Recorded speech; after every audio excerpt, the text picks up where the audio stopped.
switch seats. Put that over there. Why are you getting red?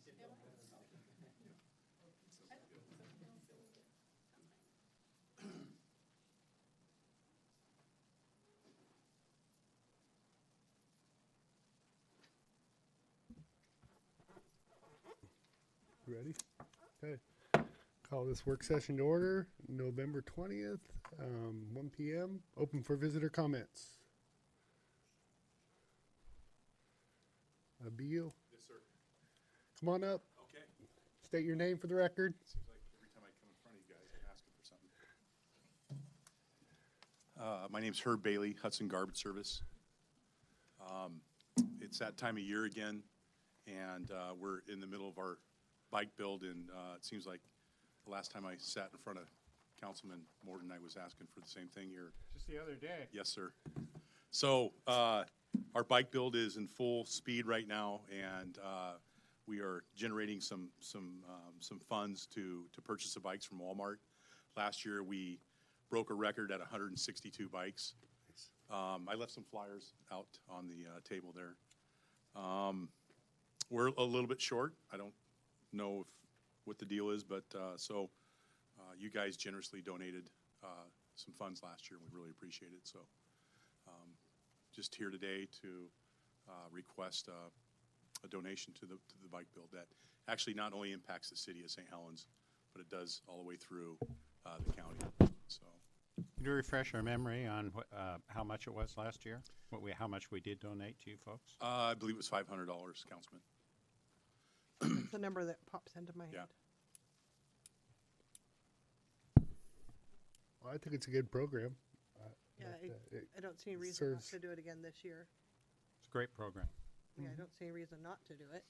It was awesome last year. So I think all we need is a head nod because it's coming out of our council funds. Yeah. Keith, sounds good. Jenny? Councilor Topaz? Council President? Well, I got a head nod from our finance director, so that's good enough for me. Okay. So there I'd like to see you guys come out. You know we'll be there. Well, at least there's a couple of us will be there for Yeah. sure. Yeah, even if you show up just to turn some wrenches or help open boxes was a big Yeah. thing. Or just to eat stomp- pizza. I Yes. stomped boxes Or just last eat year, pizza. so. And I heard some conversation about moving it to our building. Yes, Okay. Yeah. So we'll be all set up for that. you bet. And we'll make sure those flyers stay there throughout the month. Okay, Yep. thanks, guys. And with Kiwanis, I'll see if I can get on a bell ringing 2-hour session with you, okay? I will trade you for that. Okay? Matter of fact, I'll be at the dinner this Saturday, so, Great. okay. A comment. What building? The new rec It's the center. rec. Okay, say rec center because we have a lot of buildings. Yes, you That do. that was it. Okay. Okay. All right, All right. Thank you, Herb. thanks. Thank you. Okay, other visitor comments?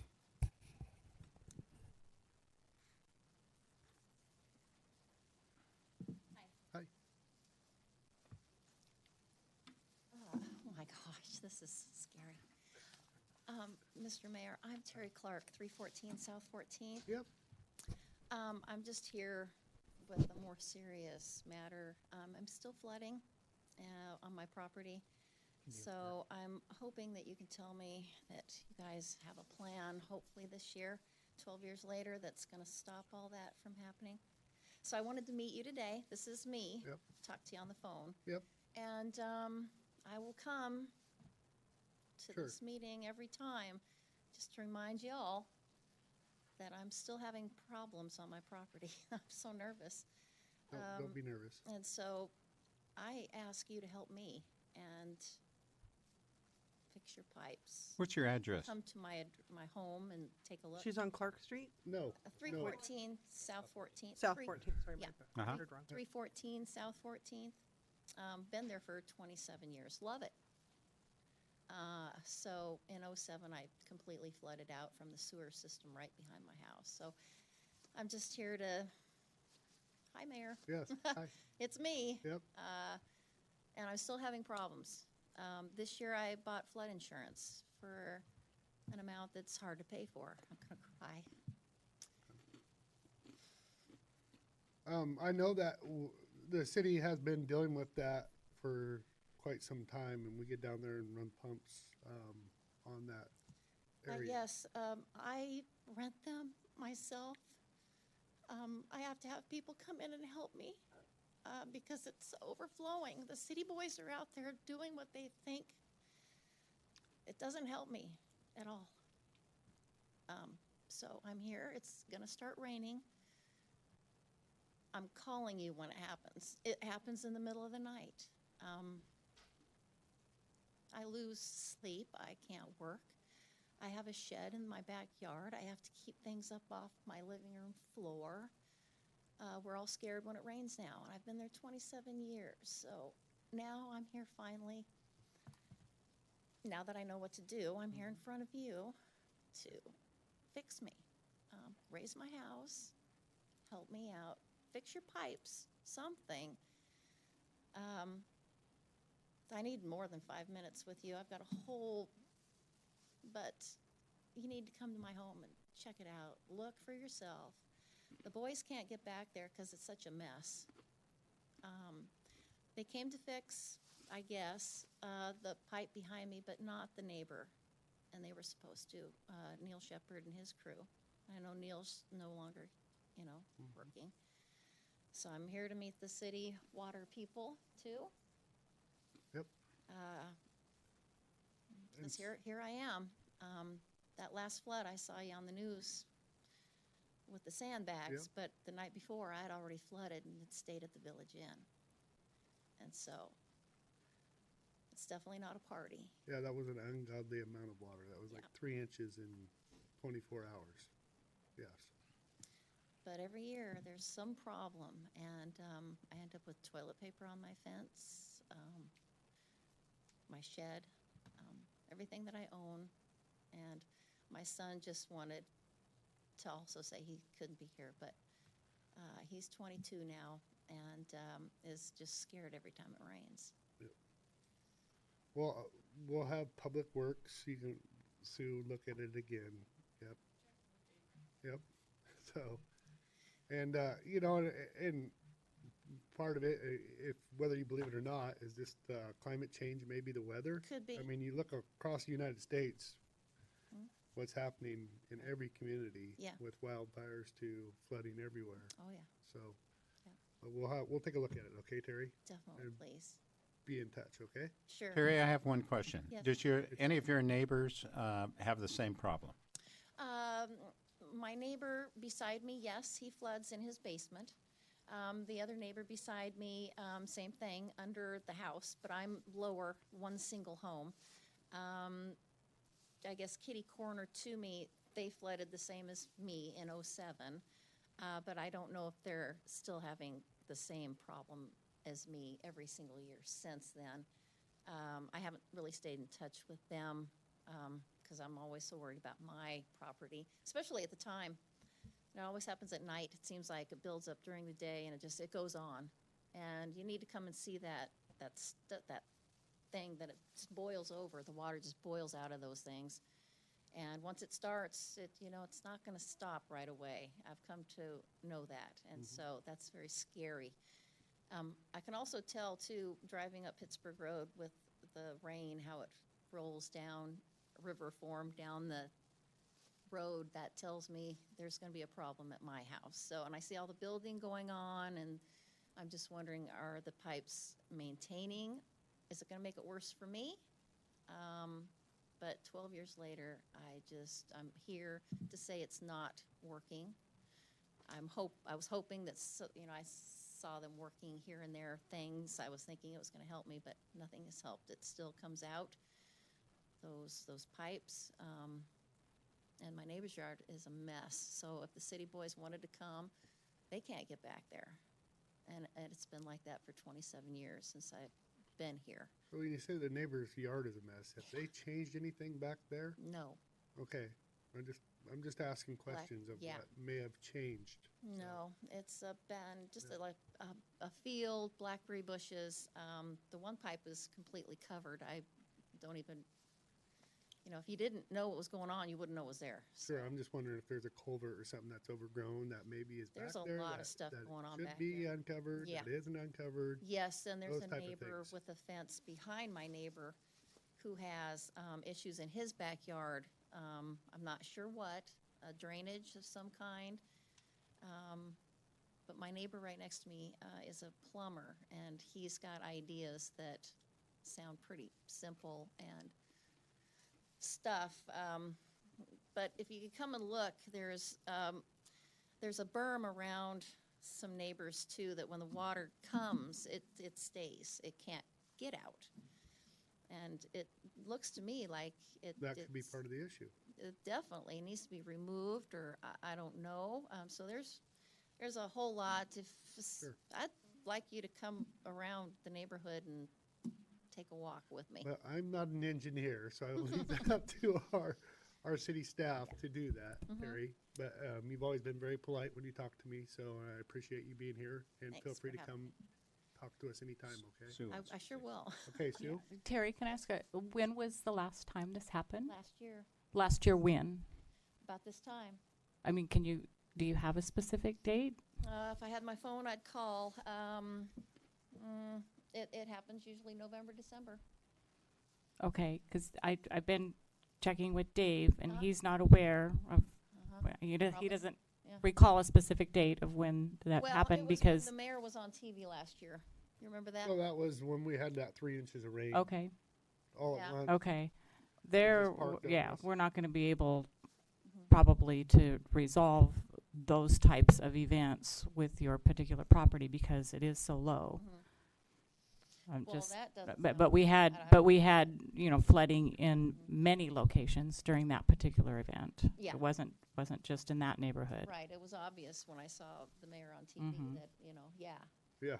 sure, Yes. everyone else was involved that time, but it's usually Mhm. only me, and it's, no one hears about me because Well, I'm at home. If that ever happens, obviously you need to contact Public Works Oh, I do. immediately, and I they, do every time. And Okay. Terry, I will Neil put was that, knowing me very what I well. what I can tell you, Right. I'm sure he didn't like it. what I can tell you is we have many volunteers that pitch together, and I will send them your direction with Please sandbags, do. too. Yes. I've never seen anyone really help too much. That's There was a surprising. lot of people that really came together last year, Mhm. and Mhm. so I will make sure that you're one of those. Just give me a heads up, and we'll, I know that Will. last one was a weird amount. It started at about 2 o'clock. It had been raining prior to that, but Mhm. 2 o'clock, and it just poured all Yep. through the night. And Neil Right. was Oh, yeah. actually I didn't get sleep that night at they all. started at midnight. It was bad. Public Works started at midnight, Mhm. so. yeah. Jerry, do you have a basement in your home, had or is county it just a crawl water space? all the Crawl way across my space, d- sump my deck. pump. Have had for 27 years, yeah. So your house could be raised then? Oh, Yeah. sure, I'm sure it could. Mhm. Yeah. And I love my home, but the pipes are just 10 feet from my home. And then the neighbors isn't too far from that, and that's what overflows and floods me out. That's what it is. And, I'm not by a creek, but I have to have flood insurance because I don't want to lose my stuff now. And to get $500 is hard, really hard for me, Sure. very hard. Yep. But I guess, I guess I'm prepared this year, finally. Like I said, if we get that type of rain and we get the sandbaggers out, I will let those volunteers know that, Yeah. hey, can you head over to 14th in the low-lying area? Those sewer lines have been there probably since well before I was born. Yeah. That's just the way they I'm were. concerned, yeah. Yep. In '07, though, FEMA came, and because Columbia County was declared a disaster, they rebuilt my home, and I would hate to see it, Sure. destroyed again. Thank you, Terry. Thank you. It's good to see a face to the name. Have a good day. Yep. Okay, other visitor comments? All right. We're going to discuss exclusive towing contract. John? All right, so this agenda item is related to the exclusive towing contract, and it's also related to a claim against the city and the potential ongoing of a lawsuit and the related expense, and it's something we've talked about in executive session and bringing to the meeting in an attempt to resolve it. And just a few hours ago, I got a motion from our legal counsel. I'm going to pass these out. Keeping one for myself. So as a refresher, about a year ago, we entered into an agreement with Drake's Towing for exclusive or towing services in St. Helens. And what that means is that if they don't have a preference when they need towing, it automatically goes to Drake's. So that hasn't really been a real high dollar contract. It's caused probably more in legal expenses for the city than the contract's been worth. And what we're proposing is that agreement terminates at the end of this year. So we're proposing a motion which essentially lets that expire and not renew as to resolve this claim against the city. So if you'd like me to read the motion, or if you need more information about it, I can go on. So the motion proposed is the respondent, City of St. Helens, hereby states at the conclusion of the exclusive contract with Drake's Towing, the city will return to the rotational service of towing providers as used in the past, with the understanding that Grumpy's Towing will dismiss with prejudice and without fees or cost to any party case number 19CV 29655. That's just a motion of the council. So. Do we have to put this on for later, or can we make this motion and approve it now? Either one's acceptable. So. Well, I wouldn't mind getting on with it, and somebody'd like to read that and make a motion. So moved. Well, counselor's got to read it, I think. So moved as Yeah, read. so moved as read. Yeah. Okay. All right. Second? Okay. Motion's been made and seconded to approve the motion as read. All in favor? Aye. Opposed? Okay. Okay, that was easy enough. Let's discuss the right-of-way dedication. Jacob. And this should be easy as well. This is on for tonight for mayor's signature. It's a right-of-way dedication, not controversial, and not something that, fills up the room. But I want to make sure that when that's before you tonight, you're not scratching your head going, what the heck is this? Because these aren't terribly common. And there is an exhibit in your work session packet right there. So the Forest Trail subdivision, also known as the Bailey subdivision, you can see labeled there. And what this is a little tract at the end of Westboro Way. So that's commonly called a street plug. It's just a 1-foot little strip that the city owns. And it's an old school method of controlling the extension of a public way. Okay. And the street has been extended. This doesn't reflect the subdivision, but it has been extended.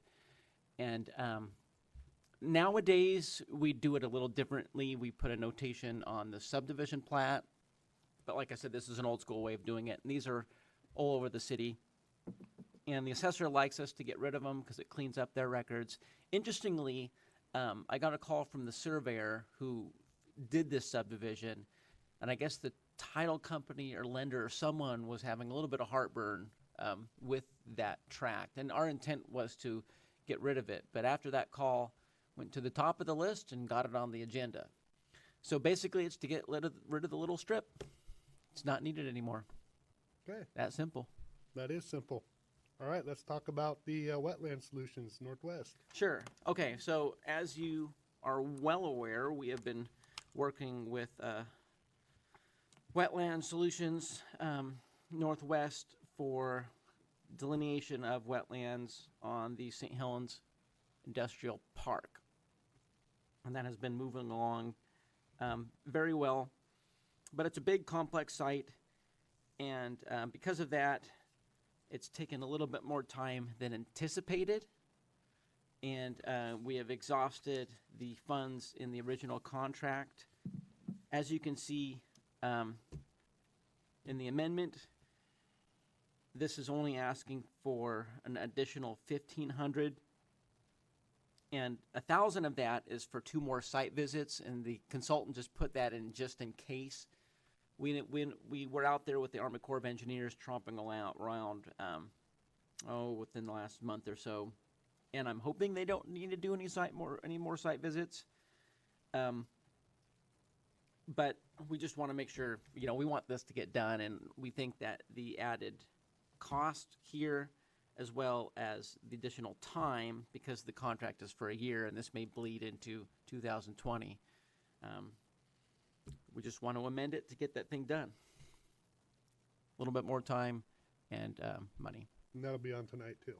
Yes, yeah. I just, as typical, I want to explain it at the work sessions. You understand what it is, so then at the work session, oh yeah, that. Make your decision. Yep. Jacob, those are about the simplest ones you've brought to us yet, I think. Well, it's nice when they're simple and not controversial. All right. Well, thank you. Okay, utilities discussion. Matt?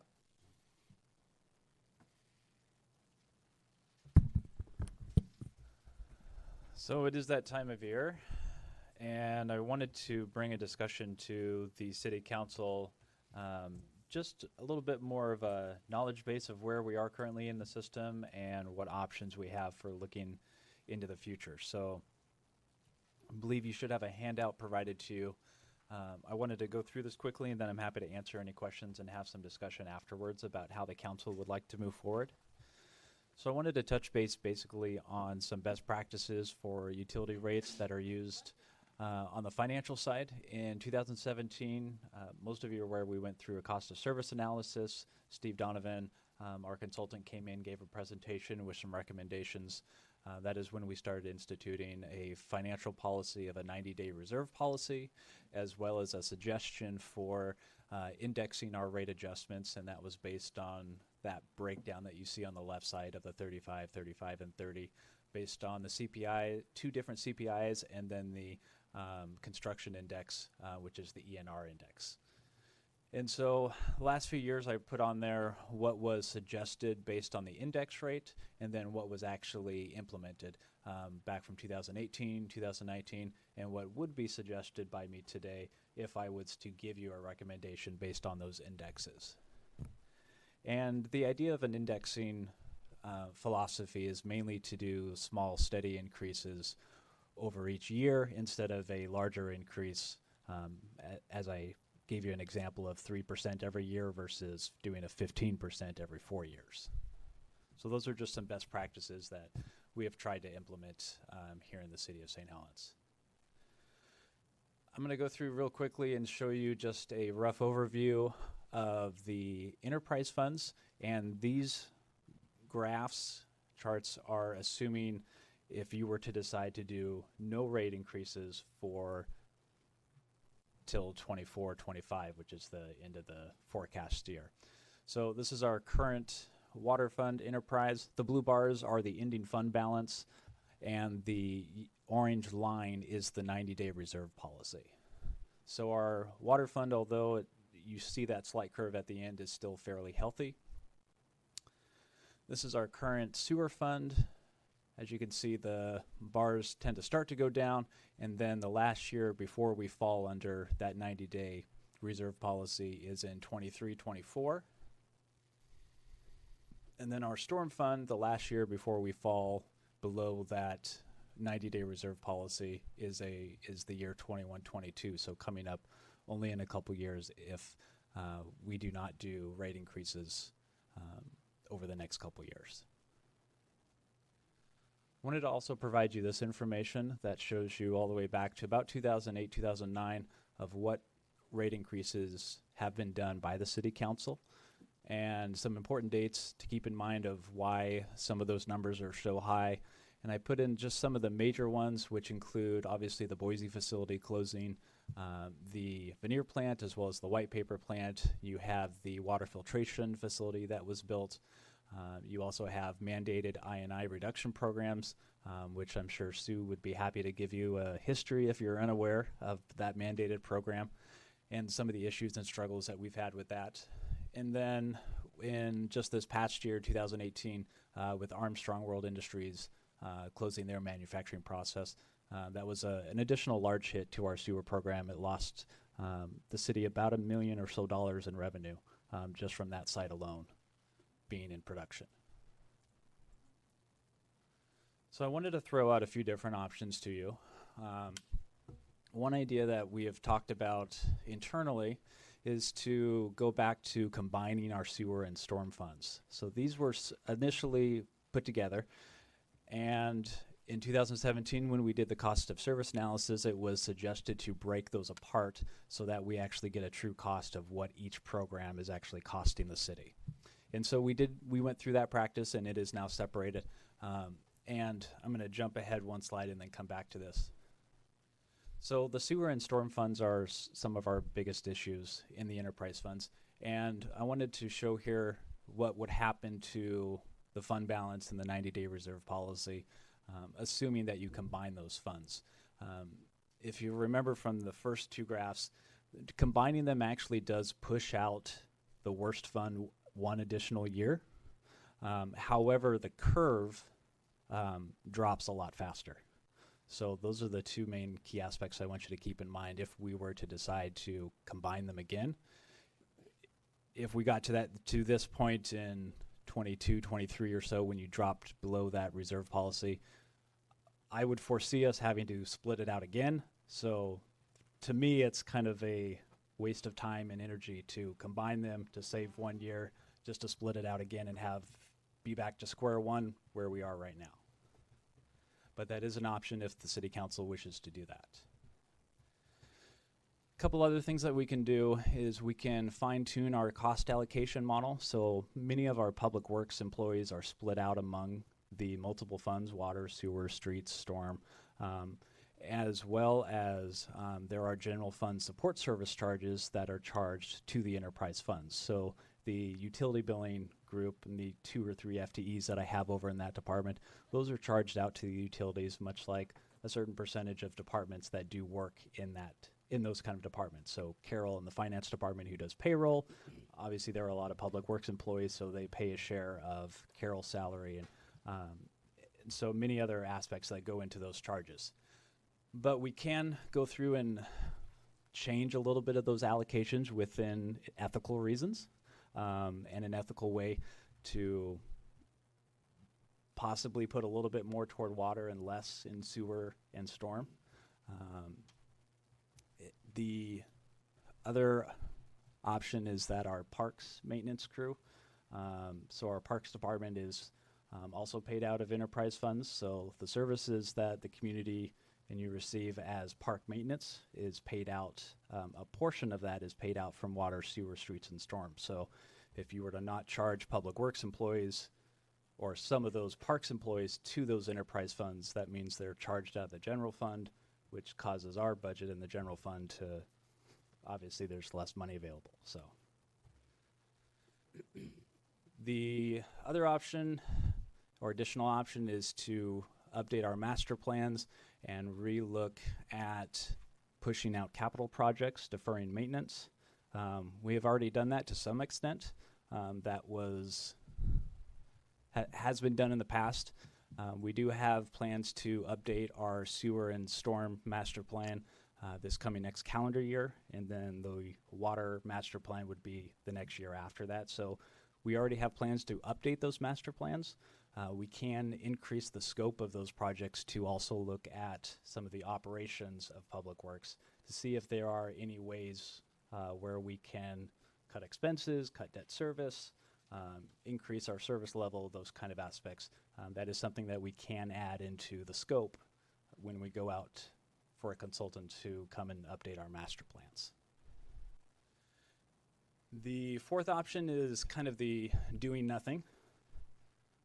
It would not be my recommendation to do this, mainly because not doing anything this year means we have to do something more drastic next year. So that would not be my official recommendation, to not do anything. And similar to number 3, deferring capital projects, we've done that to some extent, but there are additional projects we could cut out to kick the can down the road a little bit more if you'd like. Is that the last slide? That is the last slide. Okay. So, Any comments? Well, I wasn't sure because it's like I'm always the one that I'm like when he's going to have the option that's in my head. It's going to be the next slide. unfortunately, I don't. Here is there's no good option on the table. Well, there is another option. I mean, Okay. because where's the one where you make the staff recommendation? Can we see that slide? So that would be That one. this one, which would be the index rates. Now, keep in mind, though, even though we're indexing rates, and my suggestion for this next year would be the 2.7% increase, it does not change that cliff. Even the 2.7 doesn't change the cliff. It does not change that cliff. Really? It doesn't. On storm. Not No. on storm and eventually not on sewer. All right. I thought the cliff And- was the no increase. That this is showing what would happen if you did no increase. I'm happy to provide. I Yes, can that's- connect my laptop and show you what. No, but what I'm saying is, would so look we like put the with the 2 2.7, points. what happens? With the 2.7, the Indian fund balance goes up a little bit, but it doesn't change the overall fiscal year as much where you're going to make a huge drastic impact. So these are real fundamental issues, operational issues. Well, you hope, when maintenance we push stuff issues. out, the hope is that we will grow or we'll get more industry, that we will not. Correct. That's and the idea, is you want to grow yourself out of this, not one of the be the customer out of this. One of the unfortunate truths is St. Helens is built on industrial business, and those customers are gone. And I would love to be the rosy gloom economic driver that says, yeah, we're going to get another big business in here and everything's going to be good in a year. I look on the worst side of things, and I'm assuming that we're not going to get another big business. And the industrial park is great, but it's going to be multiple smaller businesses that hopefully make up that difference eventually. But we're not there site ready to accept a big customer or a medium-sized customer there. We still have a lot of work to do. There's still going to be several years down the road before you get 3 or 4 different businesses in that industrial park to help make up. And the city of St. Helens, fortunately or unfortunately, however you want to look at it, your rates as a community member have been supplemented for so long by big industry. And when those big industries leave, unfortunately, we have a treatment facility that is fantastic and great, but it's probably 9 or 10 size larger than what is fully needed for the community itself. But we still have to maintain that system. So what we need to do is we need to get together with the county and basically this joint meeting, that should be one of the topics, hopefully. would be to Regional talk solutions. about how do we entice big business back to Columbia County. I mean, this is something that we all are affected by. Well, that's well and good, with the exception that big businesses have left us a huge bill to clean up. And, that's one of the things that we're facing now. And sustainability with businesses is, I think, is essential. And what Matt pointed out with smaller business tracks, seems to me that hopefully that could make up, and you made that point as well, that it could make up what a big business does as well, without the whole mess of cleaning up after a big business, because that's what we're left with in this town, and that's a huge burden to clean this mess up down here in the industrial section and our lagoon. It's out of sight. So, in some senses, I agree with you, but there's also a downside on that as well in terms of sustainability.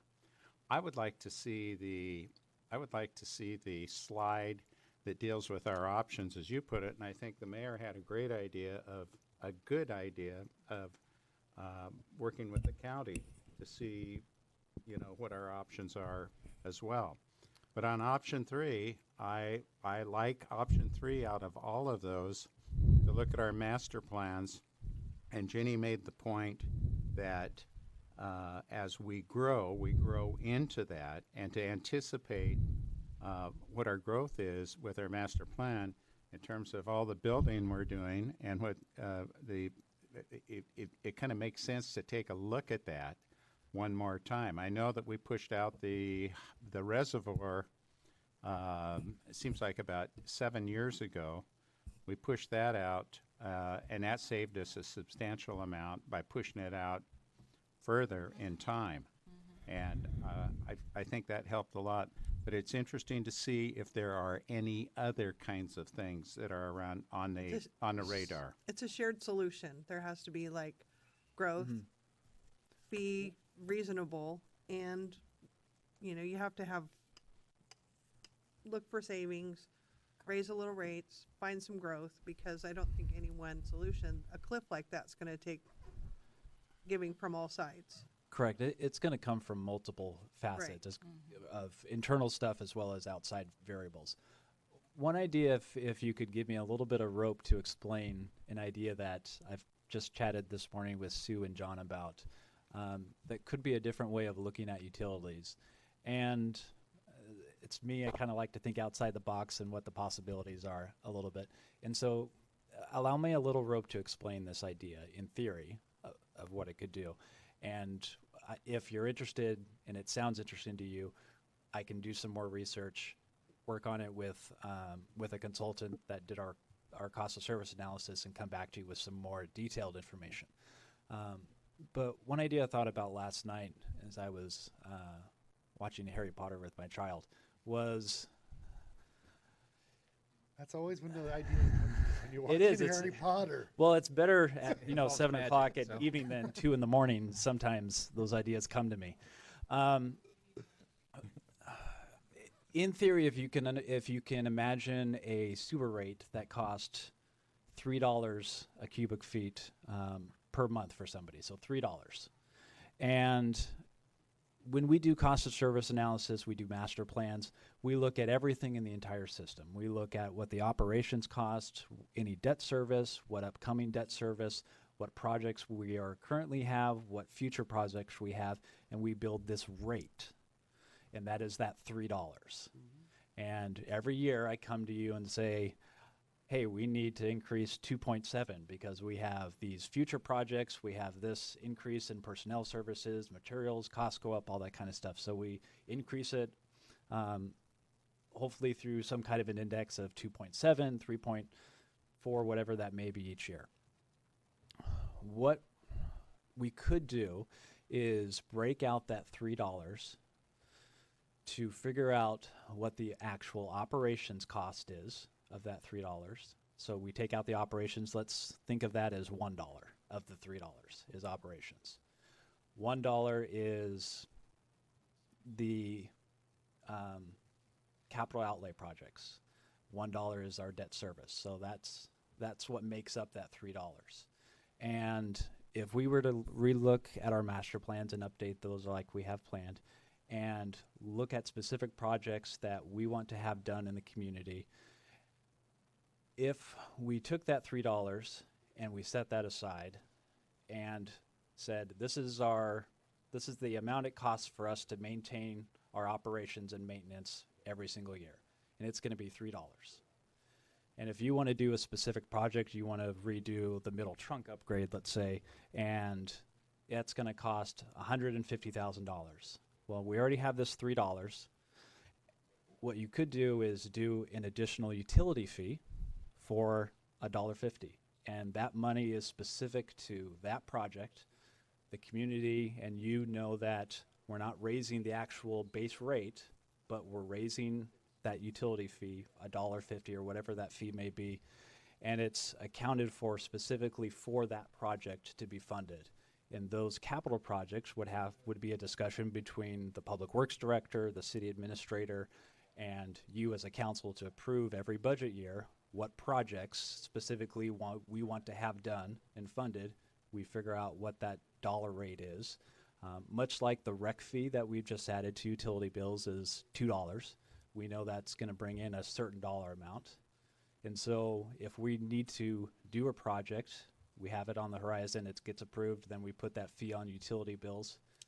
I see that as a little bit more transparency for the community. We're not just arbitrarily selecting 2.7 for an increase in rates. I think it gives a little more explanation and transparency for you as members of the council that get bombarded with questions when we do increase rates and why are we increasing rates. And it may be a specific transparency issue for you to say, yeah, we put on $1.50. Your rate is still $3 for sewer, whatever that rate may be.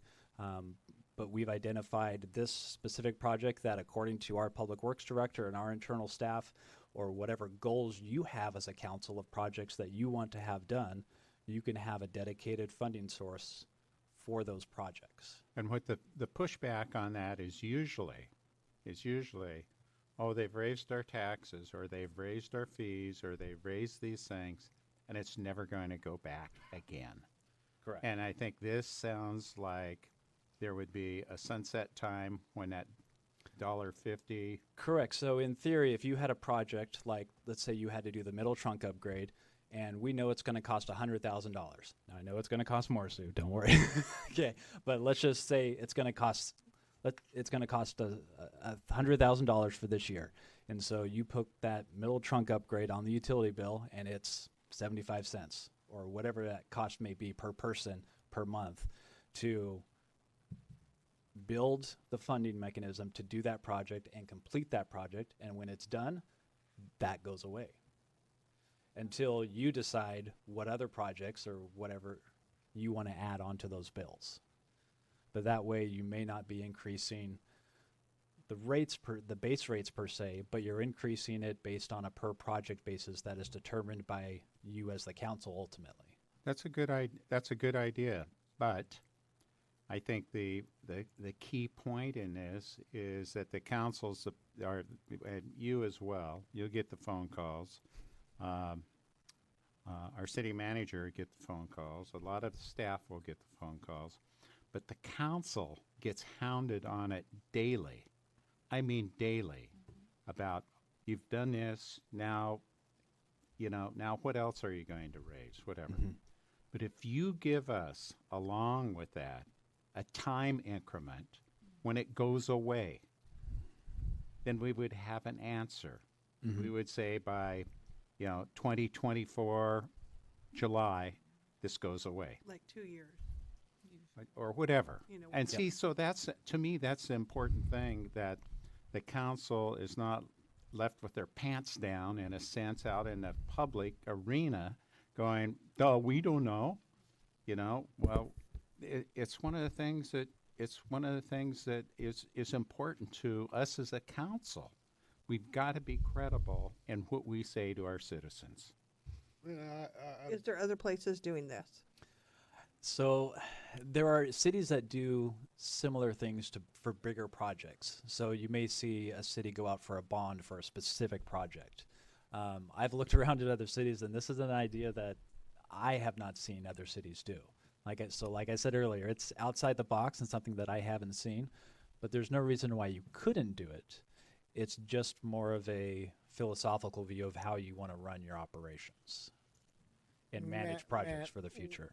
When you say you looked at other cities beyond this state or just this state? Just this state. I was going to say. Because those are our main comparables. Yeah. It may have been done in other states. I've seen it done in other states. And, Yeah. Okay, the project is going to cost $100,000. It may take 1, 2, 3 years or 6 weeks or whatever. But that goes on as that project. When the project's done, cost is done. Correct. Okay, second question. If we do nothing, and let's say a company comes in and takes over the Armstrong plant, how soon would their financial impact get to us?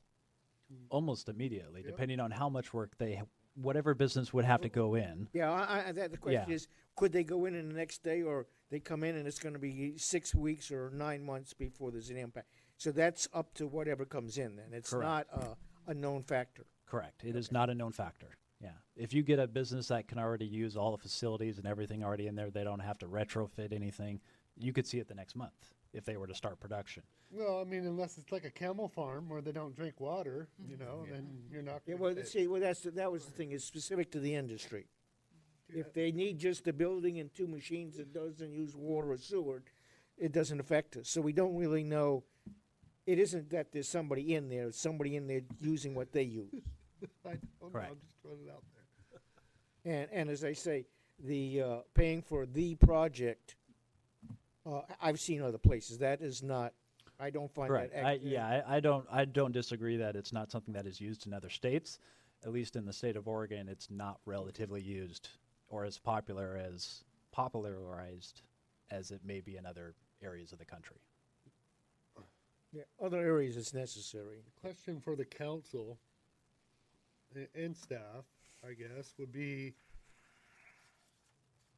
I've always had envisioned this idea of why not hire a headhunter and pay them on a percentage of what businesses they bring into St. Helens. It seems like it's on what they bring to us is how they make their money. What does that percentage look like? What does a private headhunter look like out there? What's the going rate? What percentage do they get? How does that work? What does that look like? Especially within our urban renewal, because we have to be thinking about everything. And that's another question would be, how many of these projects fall within our urban renewal?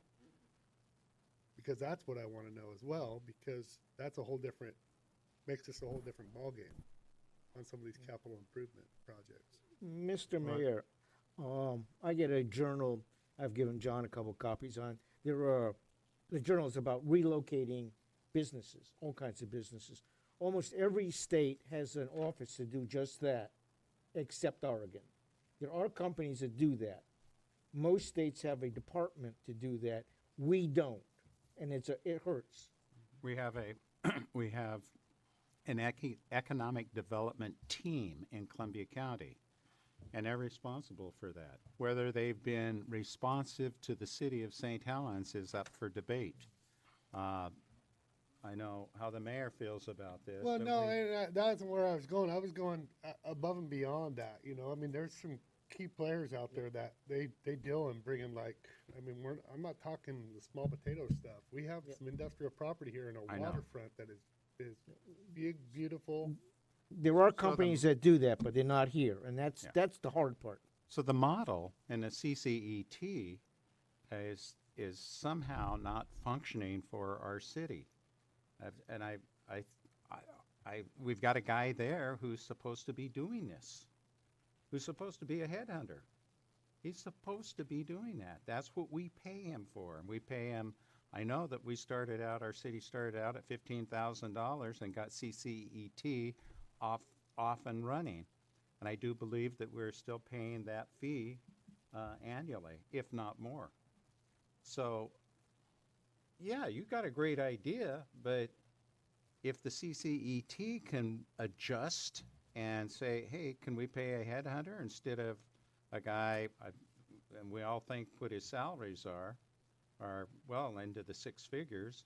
So what do? I mean, is it up to us to scrap CCET and then go out on our own and say we've got our own economic development worker we're going to pay that? I don't know. It's really worth a discussion. It's worth. Well, it is. I mean, the enterprise zone gives a kickback could be that kickback to the headhunter. I wasn't going there with that. I was just trying to figure out, I don't want to, didn't want to go down that avenue because that's already in place. I just wanted to go above and beyond that. Is kind of where I was going with that. A lot of these But companies. you're right. But you are right. Yeah. That's for sure. A lot of these companies, like your real estate company, get a percentage of what the facility coming in is. That's not unknown. That's a true thing, but it's not operating here in Oregon. So how we get to that, that's your problem. I guess where I'm going with this is I'd like to see us work our way out of it. When I have a bill to pay and I know that's coming, I work my way out of it. I have to start cutting here and know that we're not going to continue to eat out. I don't need that new fishing rod. No, let's not go too far. That catches fish. I don't know. That fixes dinner. I think we revisit this real shortly. I'm not opposed to the other idea of. I'm not really in favor of it, but I'm not opposed to if you have to pick a project and put a price tag on it. Can always throw it out there. Well, any project you got to put a price tag on. That's up front. We know that. How you get to that amount of dollars is really what he's saying, and saying that's the only thing we're putting this money for. Yep.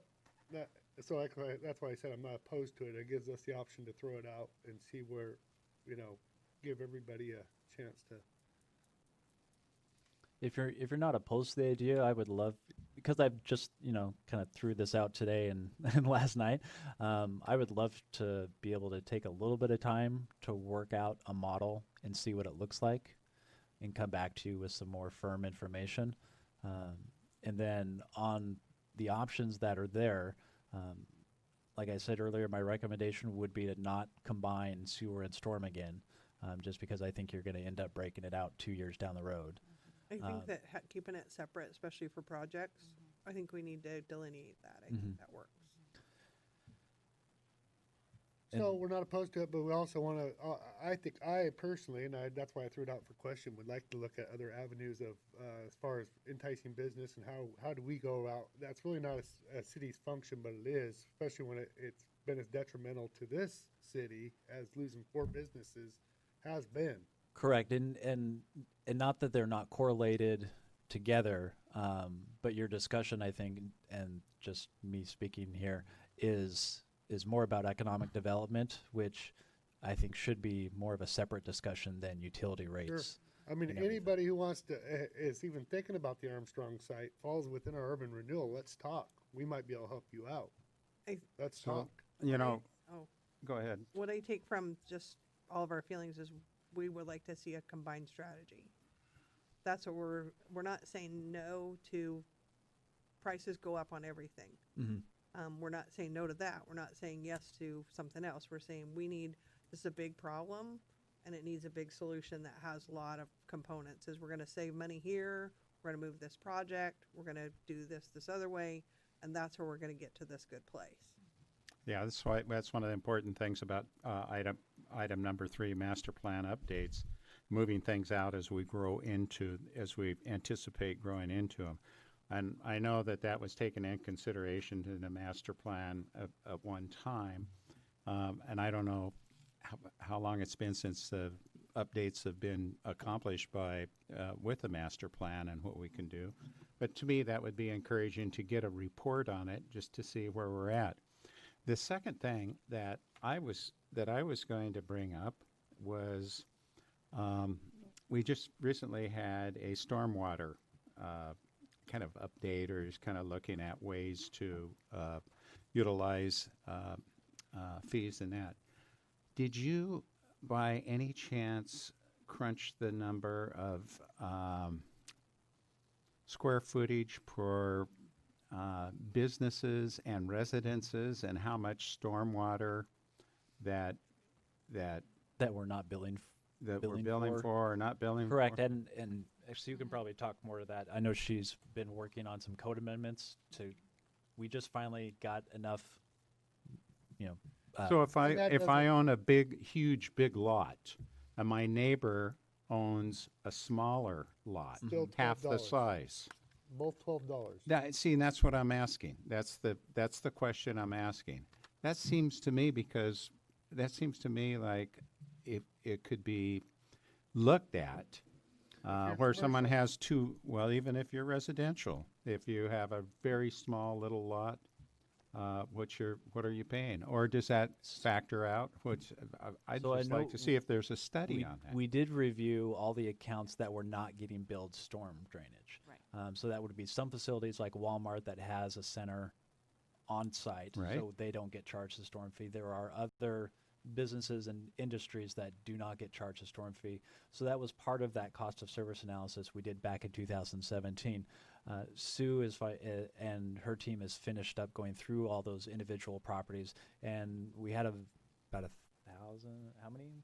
Yeah, 900 and 900 and something accounts that she and her staff had to literally go through one by one to look at each site to figure out, is it on a city street? Is it within the city limits? And each one had its own little, residential, is it? Yeah.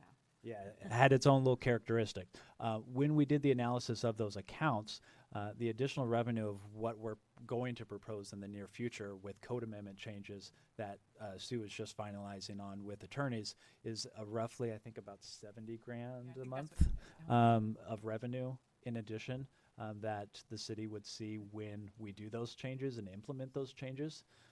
70 a year. Well, Yeah, sorry, 70 a year. A month, that would be awesome. Yeah. the reason I'm asking that and bringing it up, it is the one factor on that bar that gets us in trouble, is stormwater. I mean, it puts us in the hole, doesn't it? So it seems to me that, You know, I'm on the other side of things, because when you really think about it, did the citizens create this problem? We broke it up. Did the citizens create the if storm you issue? call the state of Oregon citizens, yes, they created the problem in No. 1976, where we had to implement this stormwater, sewage, and safe drinking water. And it was a Clean Water Act. It said 1976. And now, So- if we don't, we get fined a tremendous amount. What I'm going to tell you, and I'm just going to put this in a nutshell because I've lived here all my life, is that we're no longer supplementing things. The citizens did not create this. The city did by kicking the can down the road. And I want to see us try to work our way out of this as much as possible. And business has left, which is the key factor in the whole thing. That's why. So, I mean, what you're saying is partly true, but I'm not going to go ahead. I'm not in favor at all of increasing and looking at raising storm by. You're talking 2/3 of what they're paying now. So from $12 to $36 every billing cycle. Well, I'll tell you this straight up. I own Okay. an acre of property. I should be paying more. Well, And you're more more than than the welcome person, to. more than, I'm What, speaking for myself, and that wouldn't make any difference. I'm talking about individuals who own a lot of property are paying $12 a month, and as well as a person who owns a tiny piece of property. one of the So- problems that St. Helens has that a lot of places don't, some of the people with a large amount of property, the stormwater goes into the ground and doesn't get to the sewer system. So you say, why am I paying anything? I'm actually absorbing water. Because this town with a pile of rock we sit on, that really isn't true. Any drop of rain that hits this town gets the sewer system or the storm drain system. And a lot of the programs that came up around the country were based on the fact that some of the water that came to you with rain went into the ground and went away. It didn't get to the public facilities. So we've got a peculiar situation here. And I think when Sue looks at who's handling what water and how, that may be how general you can make the description is going to turn more of a hair gray. Because some places, I'm sure that every drop of water hits that piece of property goes in the ground. In other places, it gets to the street sewer fast. We have to pay for what gets to the street sewer. All I'm saying is that we need to think about when we have a solution right now. This is getting way out in the woods and it's going completely off track. That we've asked Matt. Matt brought us the presentation, and now we've really taken this thing a lot further than we should have. I would like to, personally, again, the business. If we can get business back, we know that's going to immediately change the water, our whole situation. Correct? I'm asking staff. Also, the capital improvement projects that we target, we could potentially put onto a water bill fee, and then that would allow us the ability to put it out there to the public, correct? Okay, and you're gonna research that a little bit more and tell us what that'll look like. Yep. Okay, that's, Sue, go Yeah, I ahead. just wanted to make a couple comments. I think it's a really good option to look into. But just so that everyone is aware, the master plan updates, we're waiting to put them out until the beginning of the year because the laws are changing, and we will have an opportunity when we do this to be able to get costs from consultants, which we haven't been able to do that for the last several years because of the contracting laws. So those laws are changing at the beginning of the year, and so that is now something that we will be able to consider when we do the master plan. So we'll know what we're getting for the money that we're expending. Where before, if you didn't like the price, you threw that one out, went to the next guy. Yeah. Might have yeah, a higher yeah, price, but you can't go back to the That's first good, one. yeah. Anyway, so that's the philosophy for that. But even once we start that process, those plans are not going to be done for a minimum of 12 months, and it's probably going to be 18 months until we get master plans completed because flow monitoring has to be done, a lot But of the analysis scope of the and work all of that. can go to multiple people or come back to the scope of work after the first. The Is scope what I of, heard you saying. oh, yeah, Instead of yeah, just getting oh, thrown out, and oh. that person's no longer. Correct, yeah, That starts after yes, the first yes, year. we're able to gather all the Perfect. proposals and then, Good. and analyze them. Now, those original, the way the law is gonna work, the original proposal will not include cost, but we can look at, our top 3, 4, however many we want to select, and then we can say, okay, now please fine tune your proposals and give us a cost. Yep. And then at that point, we can conduct interviews and, select who we feel is going to give us the best product for the price versus Whereas just before- working in blind. Yep. Yeah. So I think that'll be an advantage to us. But again, that the finished product from the master plan and being able to understand what capital improvement projects we should be working on and what is going to be SDC eligible, that whole process, that will not be completed for 12 Well, to 18 months after we start You as that Public process. Works have to suspect that there's a couple projects that Oh. you have right in your Oh, mind. we have projects, but are those the ones that should be the priority? That's one of the things that the master plans will help us understand a little bit better. We heard Terry again talking here. We've done a ton of work in that particular neighborhood, those blocks surrounding that area down there. We've invested hundreds of thousands of dollars in upgrades to those systems down there. But the storm, we know, through that area needs additional work.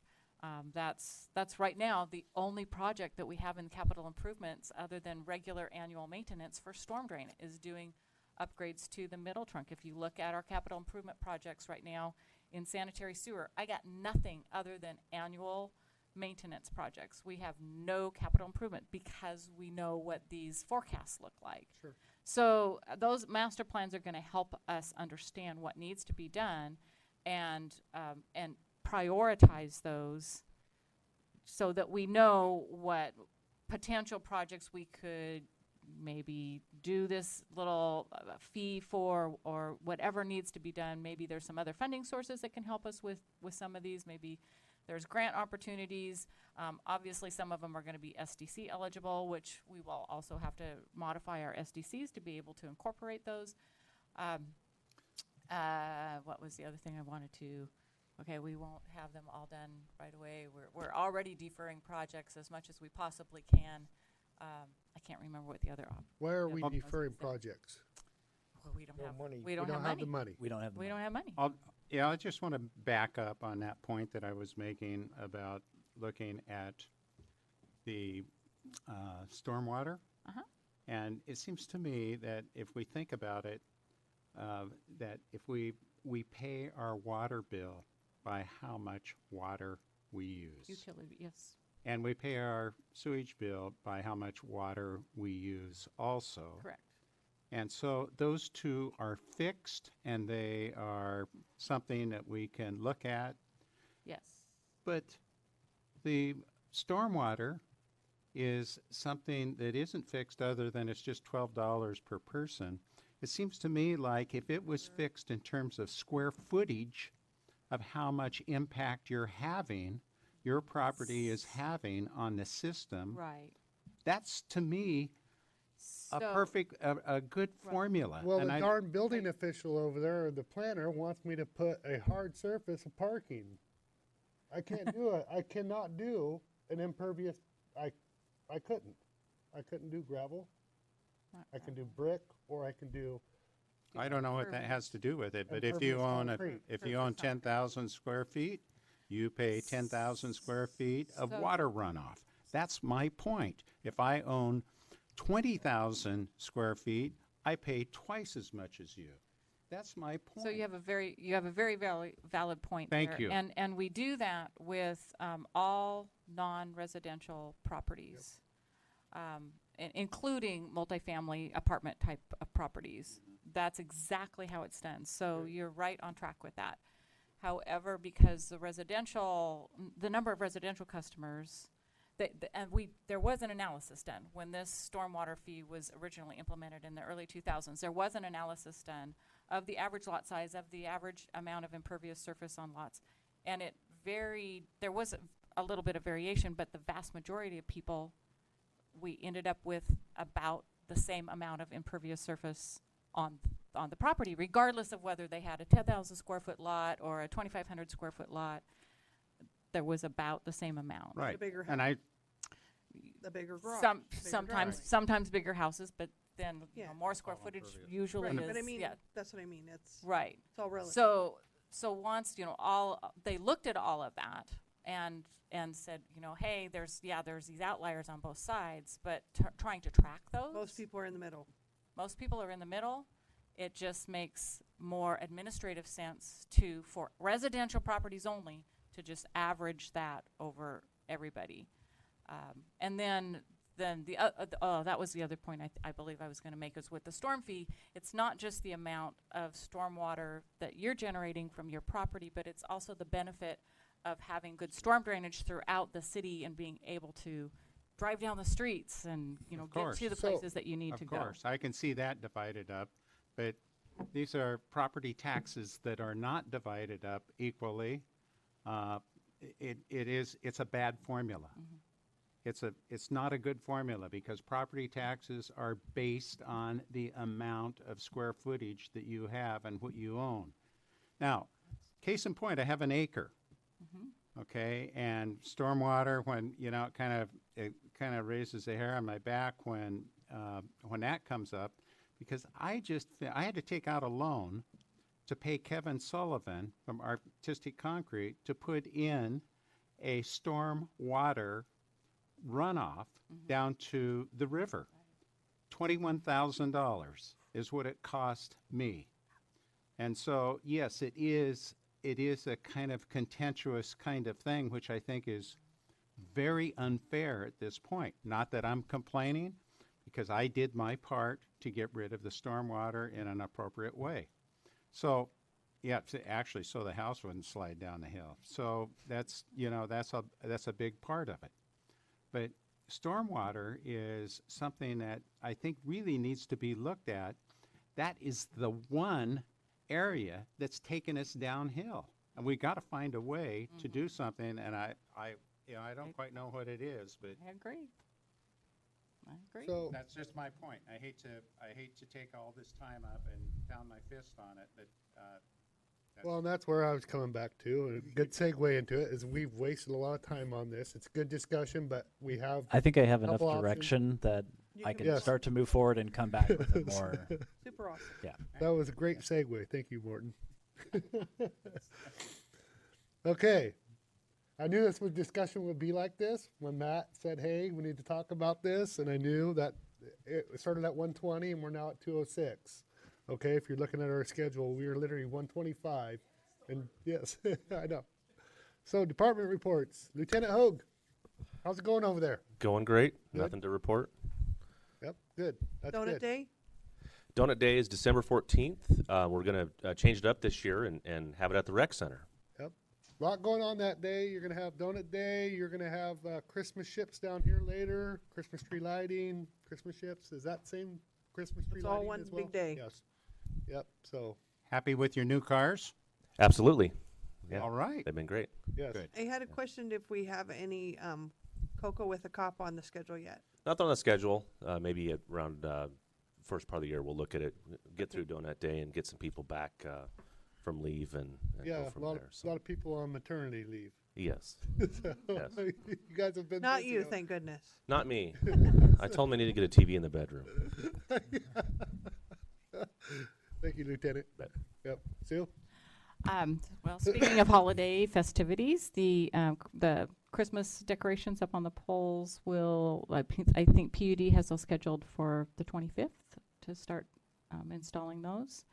And the Public Works crew will be bringing the new Christmas tree on December 2nd. Get that started set up. Has it been picked out yet? I believe so. Oh, wonderful. Yeah, Yep. a while ago. I think they Yeah, had I it picked out remember. last year. The tail end of last year, they were like, we'll get that one next year. I think same farm. Is that correct?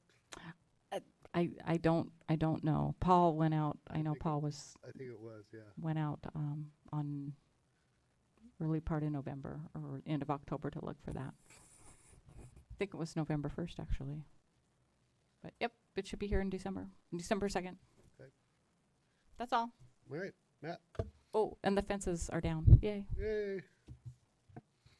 So just a couple quick things. We had our first steering committee meeting to discuss parks and recreation, and so we'll continue those discussions. We have about one meeting a month or so. I will definitely include you in those future emails of the dates. We'll have another meeting in mid-December. They are open to the public, so to speak, so we don't publicize them, but they are open if you would like to attend and be part of that discussion. So I will keep you informed as much as I can on that. Wanted to update you on recreation, which is going well. We had basketball signups finish up this last week.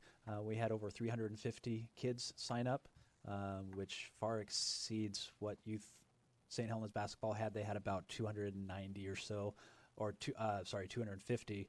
I was hoping to get 300, and we ended up with over 350. So a lot of kids from the area. So we'll start going that'll start in January. The city received the Government Finance Officers Association Budget Award for 2019. So we've gotten that the last 4 or 5 years, I think 4 years now. So Good job. you'll see a press release for that. Good job. Thank you. Yep. And then if you haven't been next door, the utility billing offices are completely tore out and redone. Or in the process of being redone. So if you get a chance to hop over there and kind of see what it looks like without all the walls, it's kind of a cool site. We're going to end up raising the ceiling and not doing a drop ceiling like you have here, because there's about 5 or 6 more feet up above. So it'll look pretty cool when I think it's all done. So. And it will also expose the top row windows as well that were not exposed. Correct. Rogers already had price quotes from when we were talking about replacing the ones up here, but didn't end up doing it. So we're going to replace the ones over there. And Yep. so it's going to look cool when it's done. Yep.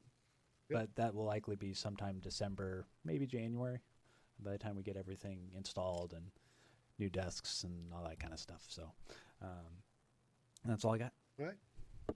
Lisa, nothing? Okay, John? Yeah, Tina, go. Oh, yeah. Tina, come on up. Forgot about you. Sorry.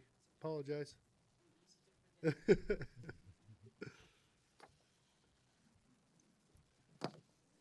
So we have a lot that is going on that you will want to be aware of. But I do have some questions for you. Of course, we're doing the Christmas celebration December the 14th. And this evening, I have a group of people that are going to go and plug all of the lights in that we're planning on putting on the poles and in the plaza to make sure that they all work. And something came up that certainly is beyond what my scope is, but one of the comments that we've had from people is that the lights aren't bright enough. And so hopefully we'll fix that. But the other thing that's really bizarre is on each of the poles, there's like a transformer that powers the lights that we put on the poles. And some of those are burned out, like they do not work at all. So do you want decorations on poles if they're not going to be lit at night? Because that's one of the complaints that we have from people when they go, oh, the lights, they're not even turned on. This is awful. You know, do you want PUD poles? they're for our lights, but the boxes themselves are burned out. So it would require. I noticed that a lot of the holiday lights last year were dark. Are we talking That's about why. Are we talking in the square? We're talking out, Just all random? through, randomly, I might add. It's random. Like going up Columbia Boulevard, there's Correct. a couple of spots where those big giant bracket things that hang up there were dark all last year. Yep. And I didn't know if the fixture was burnt out. but It's it the sounds like fixture. The fixture is burnt out. Well, it's the box that's powering those So they'll lights. try it before they put it up there and it works, and they put it up there and it doesn't work. So we just have PUD repair them. Well, they're power boxes. I don't think PUD is going to repair them because they're not their boxes. Yeah, they would be the ones to have installed that originally. Is this something that we should go up to the board meeting at PUD? When is the next board meeting for PUD? I Anybody can know? just call someone at PUD. Well, there's also an and. The new poles, when they put them in, are not putting the plugs for Christmas lights up. The receptacle. Oh, you mean when they so replace a There pole? are the poles that have been recently replaced, and there's several. Are they poles that used to have Yeah, they all the decorations on? they all used to. Columbia and they used to. I mean, years ago. Did they save those boxes to replace bad boxes? Well, they're still up there. The boxes are Some still, are The burned. new poles. oh, They pulled the poles I out. don't know. But it sounds like we have a power issue. It's a PUD power issue. issue, so I'm just wondering if you would rather not have the light fixtures on the poles that do not work. I They would don't work. rather. I wouldn't hang them. Rather go with the PUD. I would rather go to the PUD and get the power. Make They're sure not that the gonna fix power it gets Yeah. there, and if Sue reach Yeah, out we, and see we, what- we have a map that shows where, you know, the soldier decoration goes on this one, this, you know, whatever. So we've got a map that shows which ones are supposed to have the decorations, and then if they can't, if it's either they've replaced the pole and they can't put a new out receptacle on there, then Well, we'll they'll- find somewhere else. Yeah, they'll probably say they can't, but the question is, Not necessarily. we need, and how can we do that? It's a conversation to start. But Yeah. I Yeah, I it's don't think yes. at this point, at this date, I don't think there's a way, no matter who you call, No. that anybody's gonna fix it for this year. Probably not. Not gonna happen. Probably So we not. shouldn't hang dark lights. Don't hang I up would a agree with that. light with a cord on it that doesn't turn on. I would agree with that. And it's Okay. like, I would skip it and find another pole that has a plug that works. Are they still Hang the your really best. old school? Are they still the No, they're- bell and the, Yeah, the yeah, candy yeah, cane and yeah. and the They're tree? really cool. I mean, if you go They're look old at them, school. they're Yeah. really awesome. They don't look bad even No, during and, the and day. so When they're dark. if any of I the know, lights are but- burned out though, we're gonna replace them all. So the lights for sure will work on the fixtures, but that's why I'm bringing it forward. Because I remember last year, people were like, there's no lights on half of the, and I'm just like, I just but don't they think that's still the look issue. all right because of the tinsel and the design. I It don't looks know. undone. That's But it's your call, so I'm just asking you guys to give I'm me not direction. I'm not saying yay or nay. This is Jenny's wheelhouse. I mean, I don't know, what does staff think? Do you think that just invites hang stuff up that doesn't work? Then you have to check them again next year. Well, no, she's gonna check them all. She's gonna check them all to make I sure the lights agree. are operable before they even go. It's just a bone of But how do you know if contention. they got burnt out They this didn't year? You even gonna like remember that the those ones. boxes They burnt? don't work. They're old, blah, blah. So you're saying you're gonna test every Every one. light, every light's Every gonna light. get tested. So So the if only every reason it bulb won't is be not on lit, it's is gonna get a new string because- altogether. Is because of The pole. the pole itself. Yeah, the pole connection. There you go. So we're not hanging those. And that's that. Okay. The other question that I have is do you want new banners ordered where the Spirit of Halloween banners are around the plaza for Christmas? Well, I would say holidays or winter, so that they could be Season's left greetings there ish. through February-ish. January-ish. Well, I mean, No, if it's they make the winter, if plaza it's look winter, good. If it's like Yeah. snowflakes and stuff like that, not Santa Claus. Yeah, Yeah, as long as it's winter, those ones up by Starbucks, those are winter, right. and they're there all winter. Yeah, long. all the time. They kind of finish the plaza, I think, to have something on those brackets, but that's just Yeah, my and then we opinion. should, whenever we're doing a decoration, just like we set up Halloween before the 1st of October, we take it down after the 1st of November. I think Christmas should be the same thing. Yeah. It should be loaded during Thanksgiving and come down after the 1st of the year. So you have a good chunk of time for Yeah. all those Well, decorations. I think those all go up the week after Thanksgiving, that week during the weekday. That's when it's scheduled. That's when it's always been, as far as I know. But the tree is all picked out and they're bringing So the it. banners, do they start from down over It's here? just this plaza, Oh, like just just the plaza. around the plaza. So it kind of finishes the plaza off once Sure. the other decorations Sure. get there. And they stay up so that it's not completely void of all color and time after. Well, I mean, just aside from personal stuff, we've done a lot of work. You've done a lot of work to build businesses, to get retailers in here, down here. We want to make them Yeah. feel supported, talking about economic development. We don't want to be like, we just turned off the lights in downtown. We're done now until I 13 agree. nights. That's not the right philosophy. We need to have action all year round. Yeah. So with that in mind, we have been renting the top of the Masonic building, and We would like to, I guess Shoestring is moving out, and we want to maybe take over that location if they're not going to be there for some future tourism activities that would have foot traffic during the year. And it would be paid for with tourism dollars. If there's any questions about that? Is there a possibility, I don't know the numbers, and I assume before we figure out anything, we'd be looking at numbers, but I know that we had talked about the numbers for upstairs. Given the issues that their current tenant had downstairs, I'd want to make sure that we talk to the building inspector, that Yeah. we knew that we could do that, and maybe talk with the property owner and see if, given what he's been through, and we're such a good community partner, that there'd be a better rate for the whole building. Yeah. So we're That would be looking, my whole deal. Is I want to know price. Yeah, I wanna better know- rate. I want to know what we're ahead of. And I want to make Yeah. sure we're compliant with everything that Mike found. well, it would need to be paid for by tourism. Well, and I get Just- that. yeah. but We still, know it's have at least 30,000 a year, 'cause Yeah. that's what they were paying, Exactly. which I don't think we should do. But 30,000 a year. 2,500 a month, right? Yeah. Yep. That's right. So, yeah. Yeah, we'd have to answer the question. That's a big have- chunk of change. Yeah. We'd Yeah, have it to is. know how the finances pencil out and talk to Mike about what all There's a their. revenue side to it too. Yeah. We'd I have to mean, talk to all of that's Mike's part issues. of it. That's part of it, is tourism would need to cover that.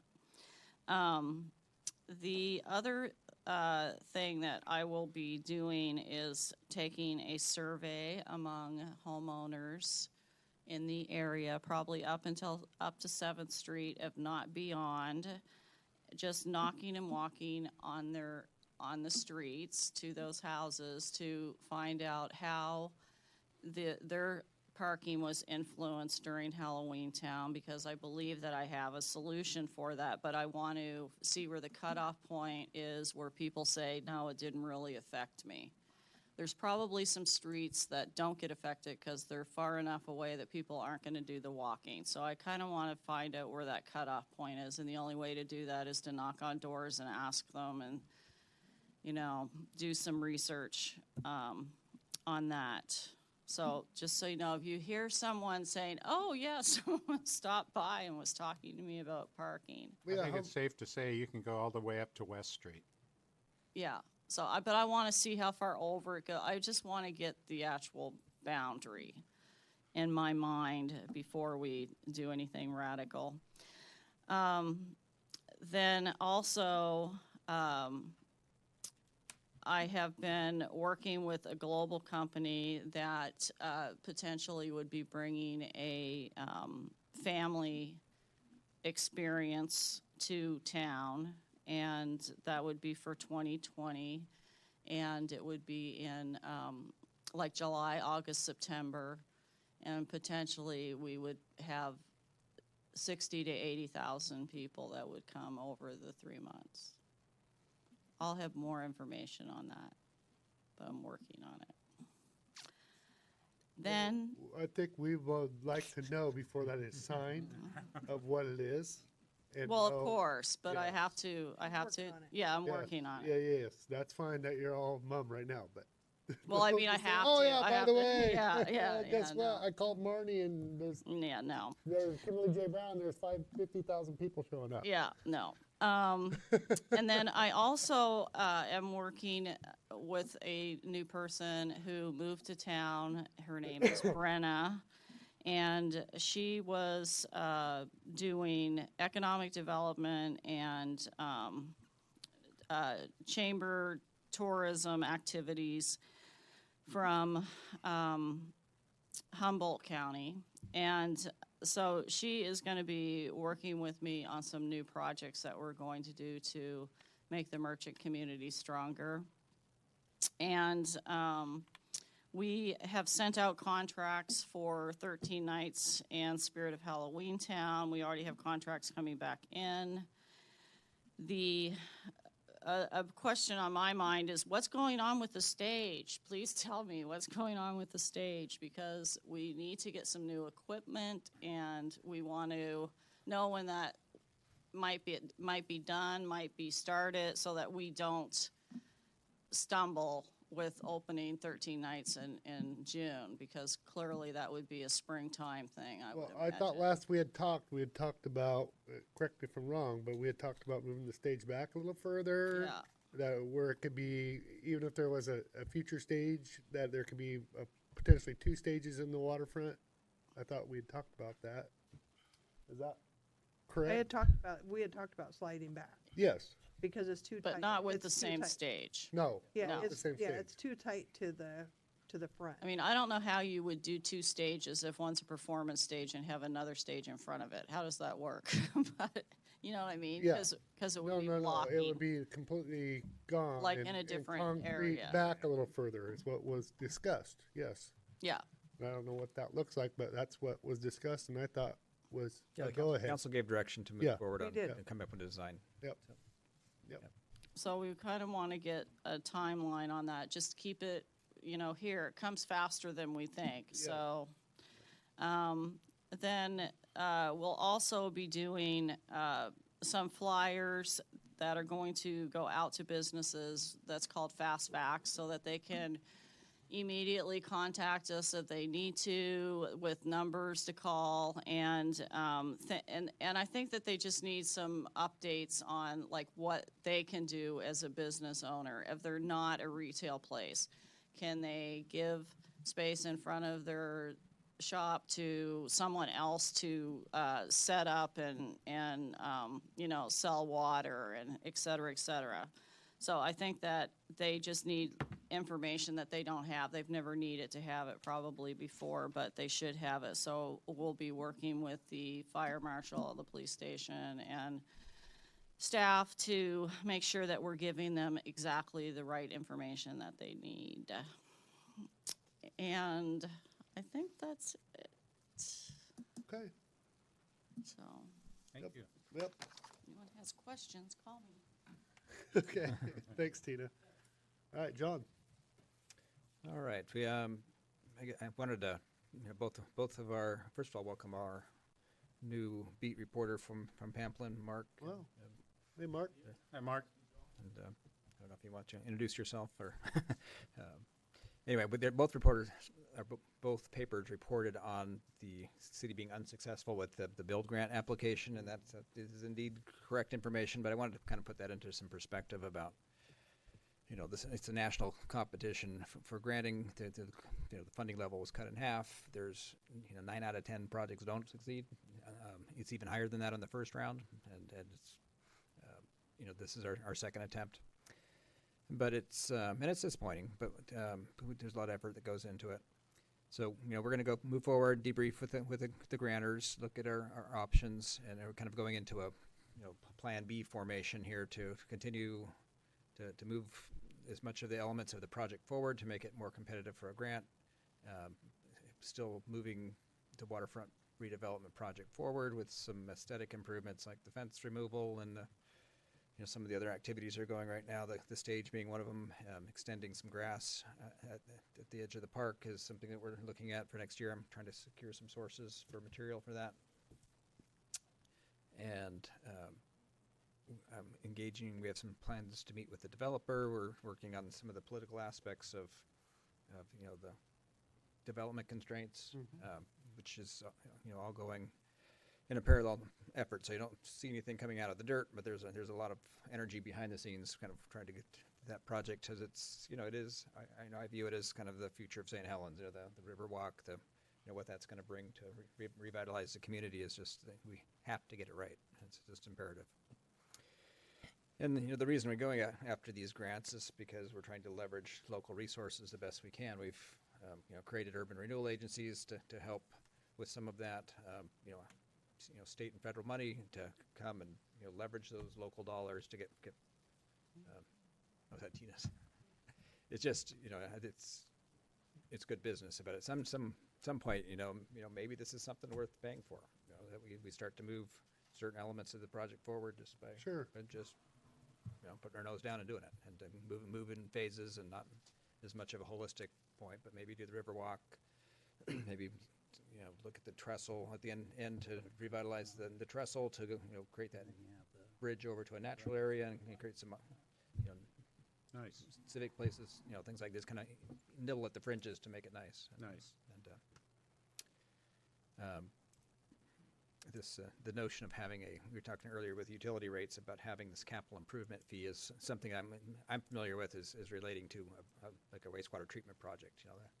You're separating your maintenance and operations off on one side, and then the capital improvement part, because the rates are always usually blended to have some component of the rate goes to capital, and most of it pays to operation and maintenance. But but then you get these zingers like this massive project, like your new treatment plants, for instance. And so adding that capital improvement fee on your city services bill or utility bill, it gives it a definite, and it's usually related to debt service or something real particular that comes on and goes off.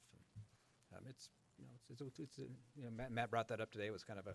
I'm just curious what a fuel tax would look like. Would that benefit Storm? I mean, that's where it's coming from. Is it oils off your tires and your cars. So I didn't insert myself in the stormwater conversation earlier, but at the end of the day, the city through the Clean Water Act is charged with managing a stormwater system. It's a connected. It's everybody's drainage in the system, and the quality, the quantity, all the users, the businesses, the residents. It's all about that, and how you get to the what's equitable billing, and how do we make this all work, and especially when you're working in an environment of solid rock, and every project you do is super expensive, and that really makes it really difficult. And so I don't have the answers on that, but the mindset of thinking about it as a system rather than my property, my impact, because whatever that is, you drove through public infrastructure to get to and from that. And that all needs to be maintained. Who's going to pave all their streets and do all their intersections and sidewalks on their fuel tax?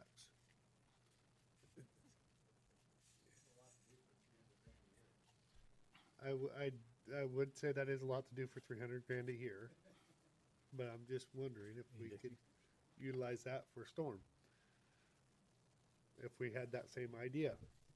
But a big proponent of that revenue is Fred Meyer, who gets a vast percentage of. The reason they based that off of was I heard that Fred Meyer sells a million gallons a year. 10 million. 10 million? 10 million. 10 million. And the 3 cents would generate 300,000 just off it alone. I mean, you could look into the research of how much money that gets, but for St. Helens, you're not going to get nearly that much. Yeah. I mean, I would be lucky to even guess maybe 100. I mean, it did pass 52% to 47 in Scappoose, so. It may not be quite as unpopular as the soda tax, but it'd probably be pretty close. So. I know. I think so. Always got to bring up the soda tax. I wanted to see if anybody bite. We're already paying 30 cents more a gallon here than at Fred Meyer's. It was yesterday. Exactly 30 cents. I was just fishing. I like fishing, so. Yep. So Tina talked about the tourism pieces of report there. The Sand Island, you have a report in your mailboxes from just a written report. You'll put it in your mailbox. Look for that. They're doing well and having big plans for next year, so you can read about that. And I guess that's about it. So.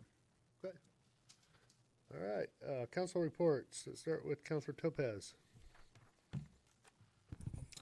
Mr. Mayor, last Wednesday I went down to Portland to the usual monthly COG meeting, and the report was about a piece of property over on the slough, the Columbia Slough, inside Hayden Island on a group of chemical plants that contaminated some of the area, and they've did some work to fix it up. And the report was what it looked like after 10 years. But most of the report was how they got there. And the one thing they pointed out was there was like 30 or 40 different agencies that had to get involved. And when they started testing, their test points were every 20 feet. The area they're talking about was 50 feet wide, about 1,500 foot long. The one agency who was supposed to sign off decided to start looking at it a month before they were to start, and because of the fishing requirements, it delayed them a year. Basically, the report was how many agencies can get in the way of stopping things. But the worst part of the program, or what they found out, was everything they designed for, they accomplished. It wasn't a big deal.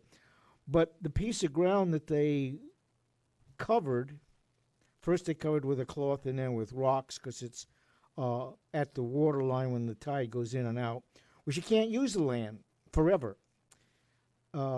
This 50 by 1,000 foot, you can't put docks on it, you can't build anything. It's dead. That piece of the slough, which is 100 yards downstream from a floating home operation, you can't use. So when you remediate property, be careful. And one of the things that also came out was, if you drive down Route 30, you'll see in Linton where the old plywood mill is a big pile of dirt. There'll be a fence around that. You will not be able to go on that property. That was not particularly contaminated. They did change some of the landscape to bring it back to where the old stream used to be, so that pile of dirt is what had gotten leveled out, now is put back in a pile. But that piece of ground cannot be used ever, not even for trails. So when any time you do things, a couple of suggestions were, get everybody in the room at the same time, even if it has to be a big room, because there are so many different agencies with so many funny requirements that it's terrifying. Yep.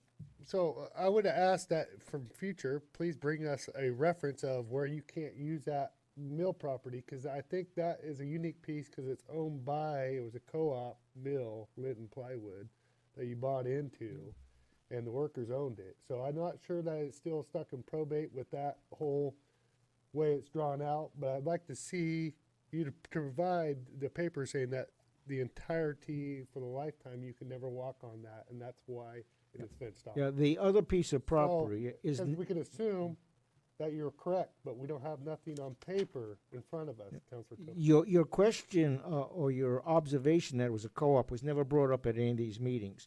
It was just that somehow this piece of property was going to be fixed up. The piece of property next to it, which is the old PG&E power, also has red-legged frogs on it, and that a good piece of that property cannot be used ever. The only people can go on that is wildlife people. The other half of the PG&E property, they're redoing the transformer or the substation, and that's totally PG&E.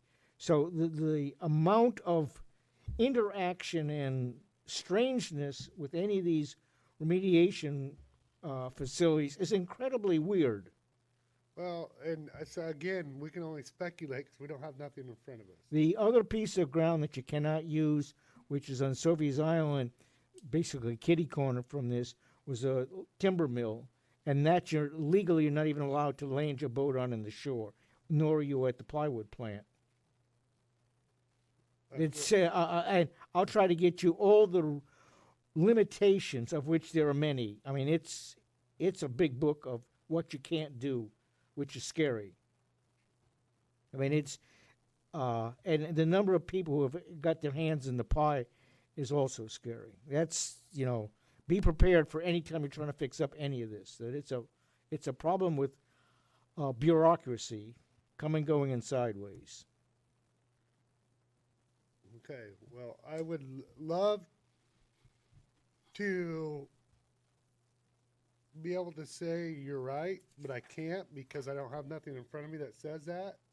Because more than likely, PGE more than likely mitigated their property and turned it over to ODFW, who has regulations like ODFW does, even up the Cunningham Slough, I can't go up there in my boat certain times of year because it's for bird habitat. And that I know is a fact. Okay, so that being said, that I can't go up the Cunningham Slough on certain times of the year, that could be a PGE agreement with ODFW that it would be wildlife refuge that would not have anybody, you could come monitor it, ODFW, but we are not gonna allow this open to public because that's just a wildlife refuge. And green-legged frogs or red-legged frogs, all that I cannot believe right now. I just can't because I don't have that as proof in front of me. Well, you'll get to Anything else to believe it. report? You'll get to believe it. The other point was on the piece that was mitigated over on the slough. That was paid for totally by the French company who now owns the chemical companies that polluted. There's like 3 chemical companies over 50 years that did it. The first couple really didn't do much. Another one did it because they could use the same equipment. But all that was paid for with private money. Even if you want to reference articles in a drawn-up plan that we can actually reference and go look at these articles, I would appreciate that in your report on this type of stuff because you're talking about something that the city is pursuing that you're trying to make relevant in your case. And I want reference points, please, because we are paying for you to go to these meetings. You pay me mileage. I eat Okay. by myself. We'll definitely do that because it's this type of information that it's going to we are going to have to solve the problem. I mean, this is one of the things I'm talking about. This is the type of information we absolutely going to need. All speculation right now, what you just gave me. No, it's what was reported to me. It's not speculation. It's reported to me by the EPA. Okay. Yes, you have to turn on your mic. The Linton Mill project I would just Googled Linton Mill project and it popped up. It is basically a environmental banking. It's a credit. Restercap is the company that did the project. They're also actually looking at a project in our territory up in the channel right there to do some create these banks or NERD that's called natural resource damage assessment. There's a funding thing through a federal program, and that's they're one of the premier companies going out and finding these sites to do that. And I can't say why they picked the Linton and the mill site there right in the waterfront, but it does look like a project. You can learn all about it by looking at it. Sure. Yeah. Searching it. So it was kind of what I suspected, maybe mitigating and creating. Without a doubt. Okay. Yeah. And it could have access limits from the Yeah, and all yeah, that. I don't- Everything that's being said right there. So But it's speculation right now. It's all in context. Yes. Anything else? You were done? Okay. Councilor Locke. So today we brought up this Grumpy's Towing, which is just kind of sparked your brain. I've been hearing some rumors around that I, at one point in time, stated that I didn't care what happened, and that was kind of taken out of context because what that was referring to was actually Grumpy's Towing, because of the history I have. I knew this was coming down the pike, and that's why I voted no on it, and that's why I was trying to tell you guys what happened with the history of that. So anyway, you want to know what that rumor was about me not caring?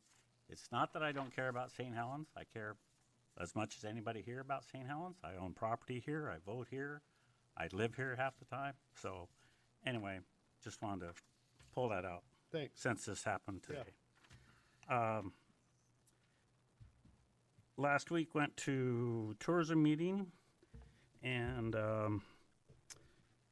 so they're starting to wind down their grants and help and whatnot. I believe the CETT, is that it? Is that the acronym? They're going to continue kind of leading the storm, so to speak.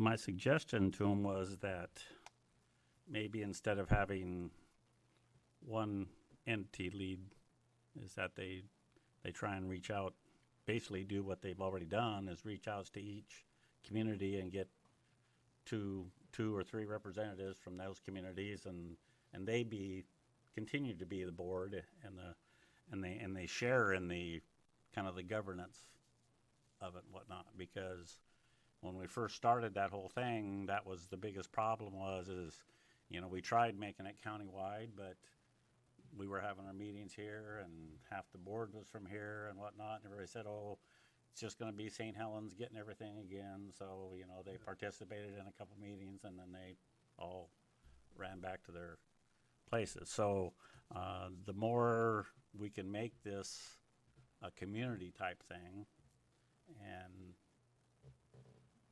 the more the other communities can be, you know, kind of welcomed into it and made them feel like they're a part of it, the more it's going to keep going. Otherwise, it's going to die, because communities are just going to start dropping off one by one. And right now they're targeting the CZ Trail, correct? Yeah. And they're targeting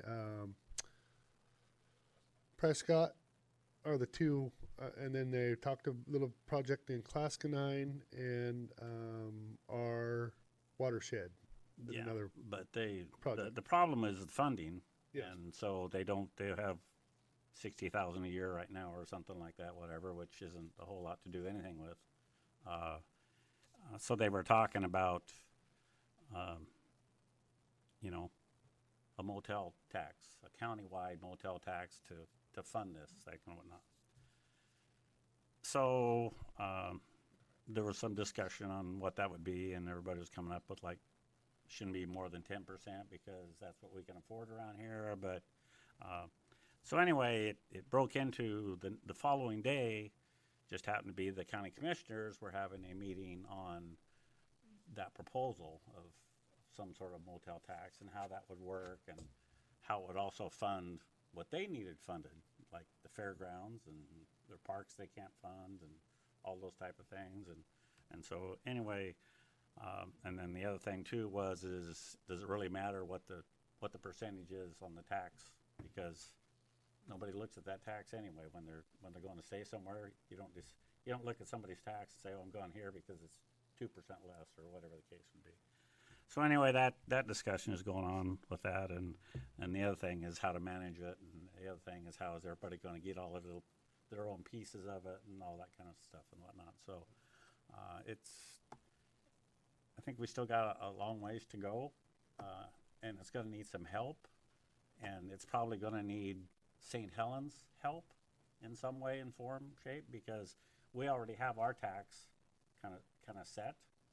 You know, I mean, they could add 8% onto it if they wanted to, but that was what they were talking about. They didn't want to do that, you know. But if they, you know, like Clascanine has no tax, so they would end up, you know, however they propose that. So, you know, do we help as far as how? I mean, we kind of stretched ourselves out as far as we could. You know, I mean, well, we I mean, transfer, right. This year we're finally looking good, and so. Yeah, no, I don't know, but the thing is ours is going to grow, hopefully, in the next 5 years. It should grow substantially if the riverfront develops. And I spoke up at the county meeting, and were you there? I don't recall. Yeah. Yeah. You know, I mean, it's like, just acknowledge that we're doing something right. Right. And we can't get an acknowledgement. That's what's frustrating. Oh, I know. You know? But I mean, you know, you can talk about this. I know. I tell her blue in the Like I face. say, either everybody's got to play together, and, you know, because we're the biggest, we've got to give more than everybody else, you know. It isn't fair, but that's the way it is. So, anyway, that's my take on it and my report on that. Okay. As far as the mill goes, ACSP OLCC has assigned them a investigator for their processor permit, which they put in way over a year and a half ago. They're just now getting it. And then they were given, I think, 45 days to get the buildings complete, or their permit would go back to the end of the line again, which is December 5th. So I have been spending time over there trying to get, because the paint building is what they're going to be using for their processor, and Boise had tore the electricity out of the building, they tore the water out of the building, they tore the fire water out of the building, and a lot of it was rusted and decrepit and needed rehab. And so anyway, they have to have their occupancy on that by the time December 5th gets, or they will lose their permit again. So we're trying to hit that deadline with getting electricity and water and sewer and everything in there. So, Wish them luck. I mean, Yeah. really, truly. oh, I know. Yeah. So, Yep. we're working on it. Okay. Councilor Carlson. Oh, boy. Oh, boy. I always write a lot of stuff down and then I decide how much stuff I'm gonna talk about. I noticed it last time and I didn't bring it to the attention. I don't know if we've done anything official, but the Historic Society is doing this presentation in our chambers, so it will rotate, and they have signed up and said they were willing to do stuff also in the council chamber windows, and they've been super supportive of all the Ooh, Halloween that would be events kind of cool. to do different both things. sides, yeah. that there'll be different stuff, and there's a lot of things because their building's not ADA that people don't get to look at. Yeah. And it's super cool that we should be I honoring think that that's a great history. opportunity. And I agree. think that some way, if there could be, even if it's just one of the cards to go to them and thank you for their service, that all the council members could sign to thank Les and his team for all the work that they did. I don't think we call them out enough. That's a lot of tireless volunteer hours that they give over there. The other thing is I'm working with the youth council and with Mr. Locke about the captain's ships dinner and working out the final details of what we're going to have for the dinner and serving and setting up with the kids. They're super excited. We appreciate all your hard work on That's that, especially tell the youth council that. And Councilor Locke, you have been managing that for a long time, and I know you're kind of turning it Yeah, over. Keith's been doing it Yep. for Yep. longer than I've been He started it. lived Yeah. here. He started, he initiated it. That- Right, and I've been helping him the last 5-6 years. And the youth Thank started you. taking over it 3 years ago, and Yeah. they're super excited about coming to that. And the other thing is, we discussed having a If I Were Mayor event.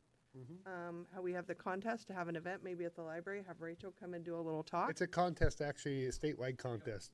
That we do Yeah. it is a statewide contest, yep. Yeah, so to have Rachel maybe come and give a little presentation about how government works and then provide poster boards and markers and stuff and have like a craft event and have it be more interactive and have it be more supportive about learning about government, kind of government day at the library.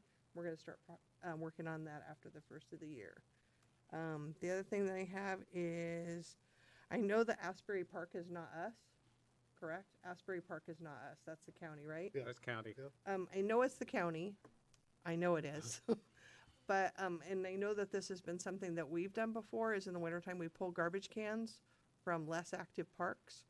But the garbage can's been pulled from there, and I know why it's been pulled is people dump their garbage. Yeah. But there is a dog waste receptacle to get your bags, and now there's just like a little pile of bags A with pile of dog poo? dog leavings in them, and I don't know how to get the message to them that, County parks. and if we're doing that, I want to make sure we're not doing that, leaving people plastic bags and no place to get rid of them, because that's. We don't do that. Okay, we Yeah. used to. Yeah. We don't anymore. But, and then the other thing is, I just wanted to celebrate. I know that people knew that Simon came and did the proposal, and we created a business incubator at the chamber and turned it into a visitor center. Cake House, Aaron has gone from being an at-home baker to being a feature baker at the chamber, and now has been asked by our state senator, Betsy Johnson, and the county commissioners to represent Columbia County at the state conference Cool. for a taste of Columbia County, and she's created a special blueberry recipe that she is taking Wonderful. to the state conference, and if she wins that, she will go to national. So I think that coming from a home-based baker to competing in a statewide competition is a pretty success story of a micro enterprise started at the chamber, and I would hope that we continue. I know the chamber has struggled with membership and stuff with business this fall, that we continue to support the chamber and support that effort, because we did put the money out there. The chamber did their part in remodeling their building and getting tenants in there, and I just want to make sure that we continue to follow up and offer whatever support we can offer them in that regard. And think that's all I got on my list that I'm sharing today. Thanks. Oh, and then I wanted to just put a shout out to all the team at the library for holding everything together there.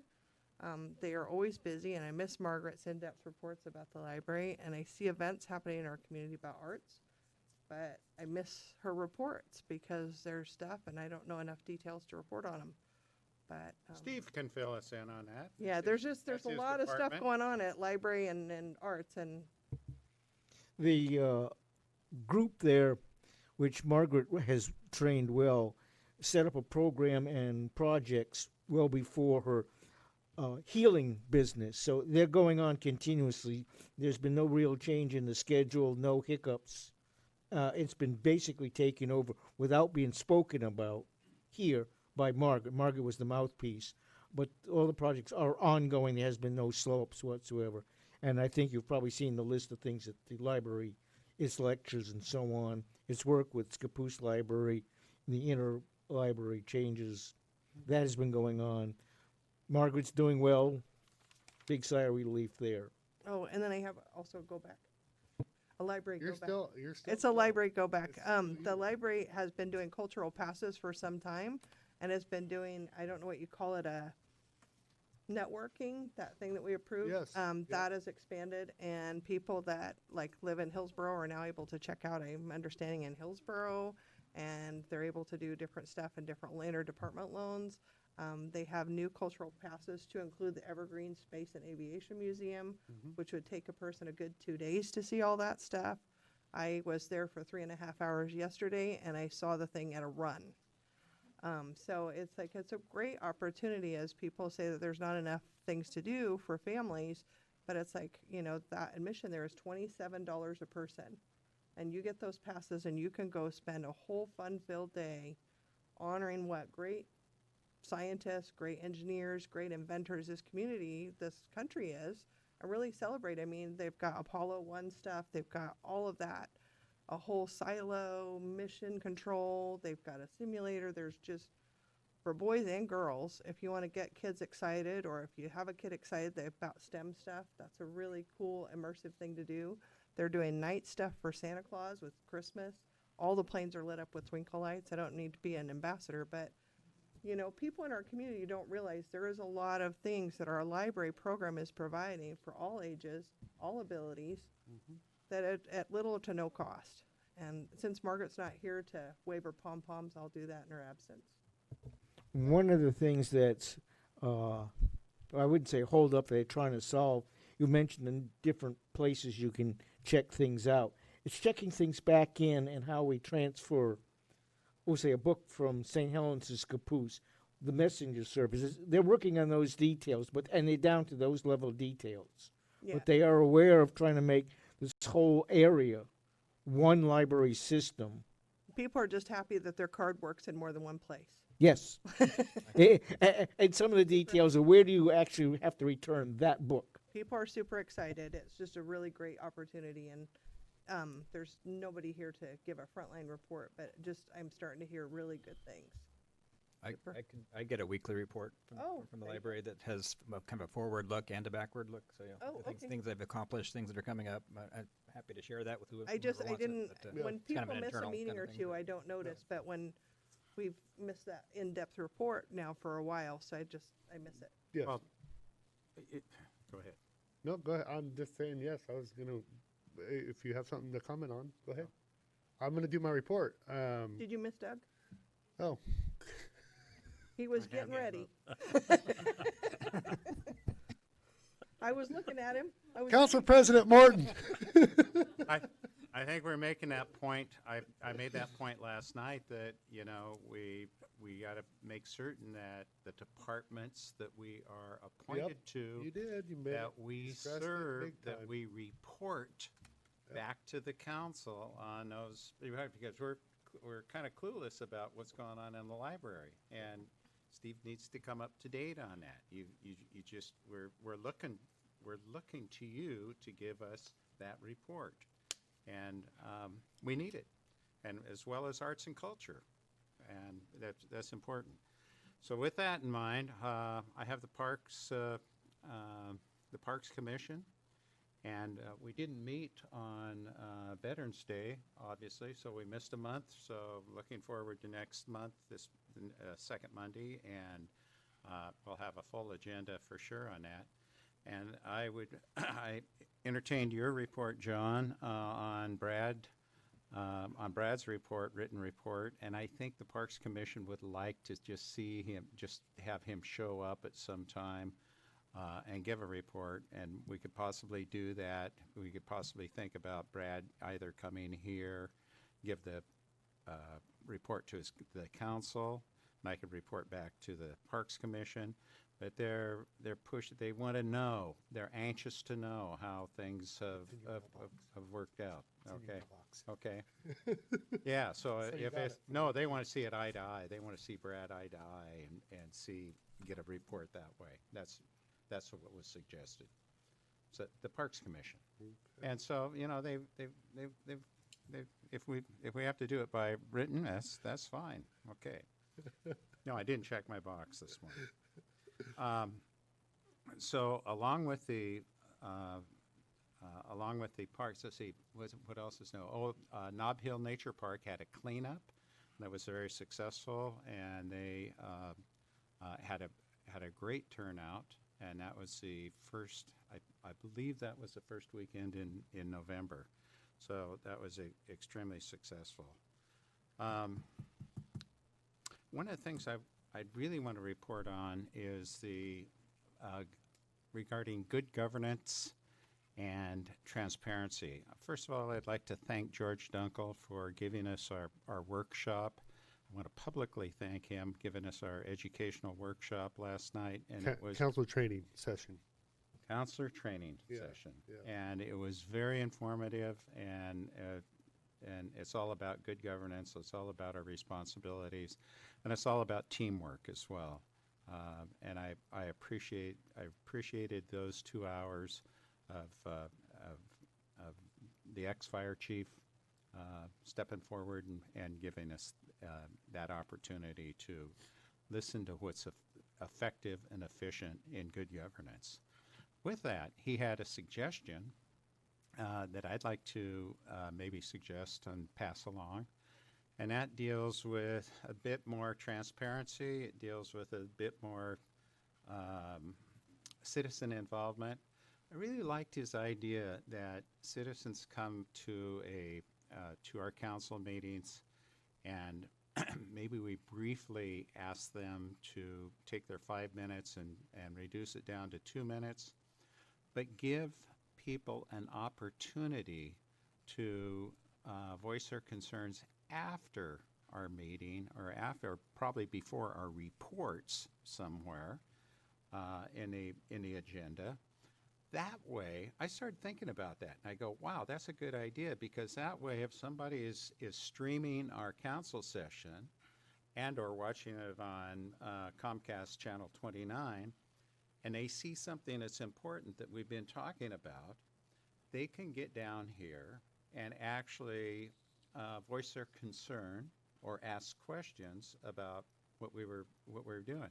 And so taking the citizens' comments near the end of the meeting makes a lot of sense to me. Listening and maybe cutting the ones that the citizens' comments at the first part down to 2 minutes, and then moving the meeting along, and then allowing citizens to come in more towards the end and ask questions of what we have been deliberating on, or ask questions about anything.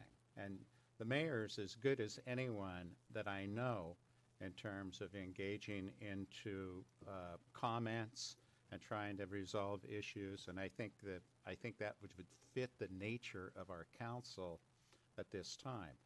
It does give our citizens a little more opportunity to weigh in.